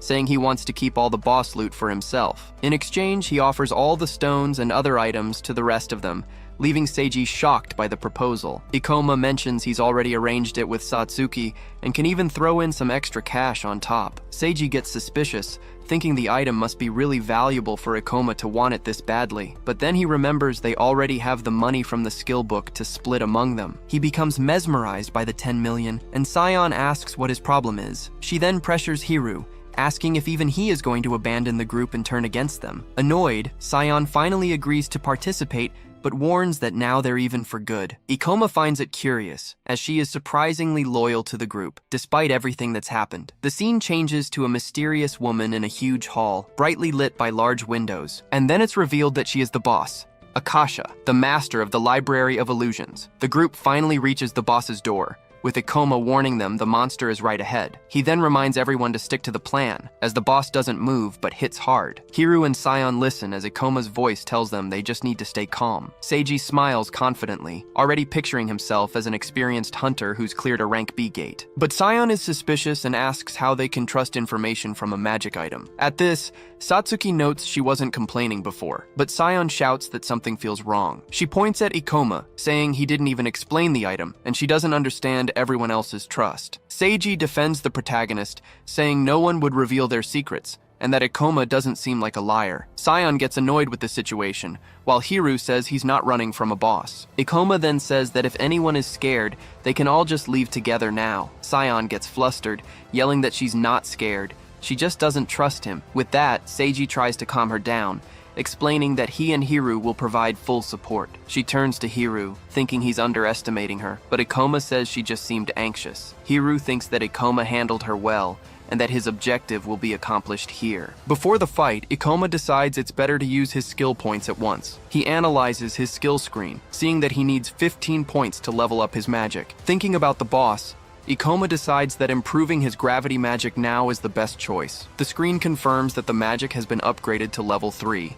spending the 15 points he had. Suddenly a new window pops up, notifying him that he has learned a spell called Gravideia. The description says the skill crushes its targets, and he thinks this will be very useful. With a smile on his face, he's satisfied to have gained a new skill for the fight. The moment arrives, and Ikoma slowly opens the large doors to the boss monster's room. The entire group then enters the chamber, all with serious expressions and ready for battle. The protagonist takes another step forward, looking up with a focused and determined gaze. The scene reveals a giant hall, and at the far end is the boss, Akasha, with her back turned. She turns around slowly, and her name and level 60 appear, showcasing her imposing presence. Hiru and Saiyan analyze the enemy, commenting that she seems to be standing still for now. Seiji gets ready, while Hiru shouts for everyone to follow the plan, and Ikoma agrees immediately. But out of nowhere, the boss starts using a skill, releasing a powerful yellow energy. A gigantic lightning bolt then crashes down on the group, catching everyone by surprise. Ikoma realizes the item's information was correct, since the boss did use the lightning bolt. He explains that the bolt loses power with distance, which is why it focused on them in the front. At that, he moves quickly, using his magic to reduce his own gravity. And Hiru is also naturally very agile, since he's from the bandit class. With their speed, Akasha wouldn't be able to cast another spell in time to hit them. The strategy is to find an opening to attack right after she uses a skill, so Satsuki seizes the chance and conjures a powerful sphere of shadows with her staff. Saiyan also wastes no time, sending an energy slash from her scythe towards the boss. Both hits land squarely on the boss, who feels the strong impact of the combined attack. But Akasha turns to Satsuki and says she won't forgive her for this. The mage is in complete shock, as she never expected the monster to be able to speak. Ikoma yells that she's about to use an area of effect attack and tells Hiru to fall back to Seiji. Hiru doesn't like taking orders, but for now, he decides to obey the plan. And just like that, the boss summons a giant wave of fire that rushes towards the group. Sion panics and screams in desperation, as there's no way to dodge this attack. But Ikoma says with a smile that if they can't dodge it, then they'll block it. At that, the whole group retreats, and Seiji steps forward, telling them to leave this part to him. He then conjures a shield of light, which manages to hold back the boss's massive fire wave. Seiji thinks that Ikoma was right, as area of effect spells don't deal that much damage to a single point. He tells the group they can handle her skills, they just need to stay sharp. We are told that because she's immobile, Akasha has many area of effect spells, which makes her predictable. Ikoma then shouts loudly for everyone to remain calm, because they will be able to defeat her. Hiru and Sion get excited by the situation, and she says with a big grin that they can do it. But Hiru thinks that everything is going too well, and he needs some of them to die to make things easier. He glances at Ikoma from the side, thinking the protagonist is too skilled to be left alive. Our hero remains focused on the fight, oblivious to the betrayal that is coming his way. Hiru then makes up his mind. He needs to deal with Ikoma before finishing off the rest. Ikoma and Hiru remain on the front line, facing the boss Akasha up close and ready to attack. Just then, she begins to gather a bluish energy in her hands, preparing her next powerful ability. The boss then creates a giant sword of pure lightning, called the Sword of Zeus. With it, she slams the sword into the ground, causing an electrical explosion that destroys everything around them. But Ikoma manages to dodge at the last second, already preparing to counterattack the monster. He takes advantage of the opening and sends a quick slash with his sword, aiming right for her body. Akasha steps back, saying he was too slow, and Ikoma realizes she doesn't know how to fight up close. He then taunts the boss, asking why she doesn't just stick to her long-range attacks. In the back, Sion excitedly comments that with the two of them in front, the fight is much easier. Satsuki agrees that the boss isn't such a big deal, and thinks about how nervous Sion was before. Seiji watches everything, thinking that even though he had his doubts, Ikoma's plan is going perfectly. He admires the protagonist's boldness, because even when the boss's attacks are deadly, he finds a way. The priest even gets chills thinking about the confidence and experience Ikoma must have. Suddenly, Akasha changes tactics and slams the ground, opening a huge chasm in the room. Ikoma notices the change, realizing that because she's losing, she altered her attack pattern. Ikoma analyzes that the pillars block attacks, but they also serve as hiding spots for them to take cover. He then yells for the three of them to move closer now, and Seiji confirms the call right away. The boss fires a powerful lightning bolt, but Hiru uses a pillar as a shield to defend himself. At that, Sion and Satsuki take advantage of the cover to launch more attacks at Akasha. Sion even taunts her, thanking the boss for giving them a place to hide. Seiji also provokes her, saying the little doll made the wrong choice by creating all the pillars. Suddenly, Ikoma notices that Sion got carried away and moved too far forward, putting herself in a dangerous position. But for him, that spot is simply perfect, fitting exactly into what he was planning. He runs full speed towards her, already shouting and apologizing for what he's about to do. The girl is confused, watching Ikoma charge at her in such a strange way. He then stomps hard on her back, using the poor girl as a human springboard. With the boost, the protagonist soars high into the air and lands perfectly on top of one of the pillars. Sion is furious on the ground, yelling if he seriously just used her as a launch pad. He explains that he couldn't get close, but now he can attack from above using his magic. At that, he uses his skill, Meteor Fall, crashing down on the boss. The blow lands squarely on the boss's helm, breaking one of her horns on impact. Seeing the damage, Sion celebrates wildly, shouting that they finally landed a good hit. But Ikoma looks at her with a serious expression and warns that the battle isn't over yet. Akasha's health was very low, but he realizes her defense is too tough. So he turns and says her HP is almost gone and that they can win. Taking advantage of the distraction, Hiru approaches from behind, thinking about how strong Ikoma is. With a treacherous look, he decides the protagonist needs to disappear as soon as possible. Meanwhile, the boss Akasha begins to raise her arms, preparing a new spell. A huge sphere of blue energy appears on the ceiling, signaling that a powerful attack is coming. Ikoma recognizes the spell, explaining that it consumes a lot of mana and can't be stopped once started. He realizes the boss has entered rage mode, which is why she's using this ability. With that, the protagonist runs towards her, warning that they need to defeat her before the spell activates. Fortunately, Hiru and the others are already on the other side, close enough to help with the attack. The boss is immobile, so Hiru throws a dagger, seeing the perfect opening to go all out. But the attack isn't aimed at the boss, but at Ikoma, who startles as he parries the betrayal. Hiru is shocked that he blocked it, as he didn't expect him to be so fast. He then makes up the excuse that he slipped, but Ikoma just stares at him suspiciously. The protagonist wonders to himself if Hiru's attack was on purpose or not, but he decides to focus on the fight and yells that the boss's ultimate attack is coming now.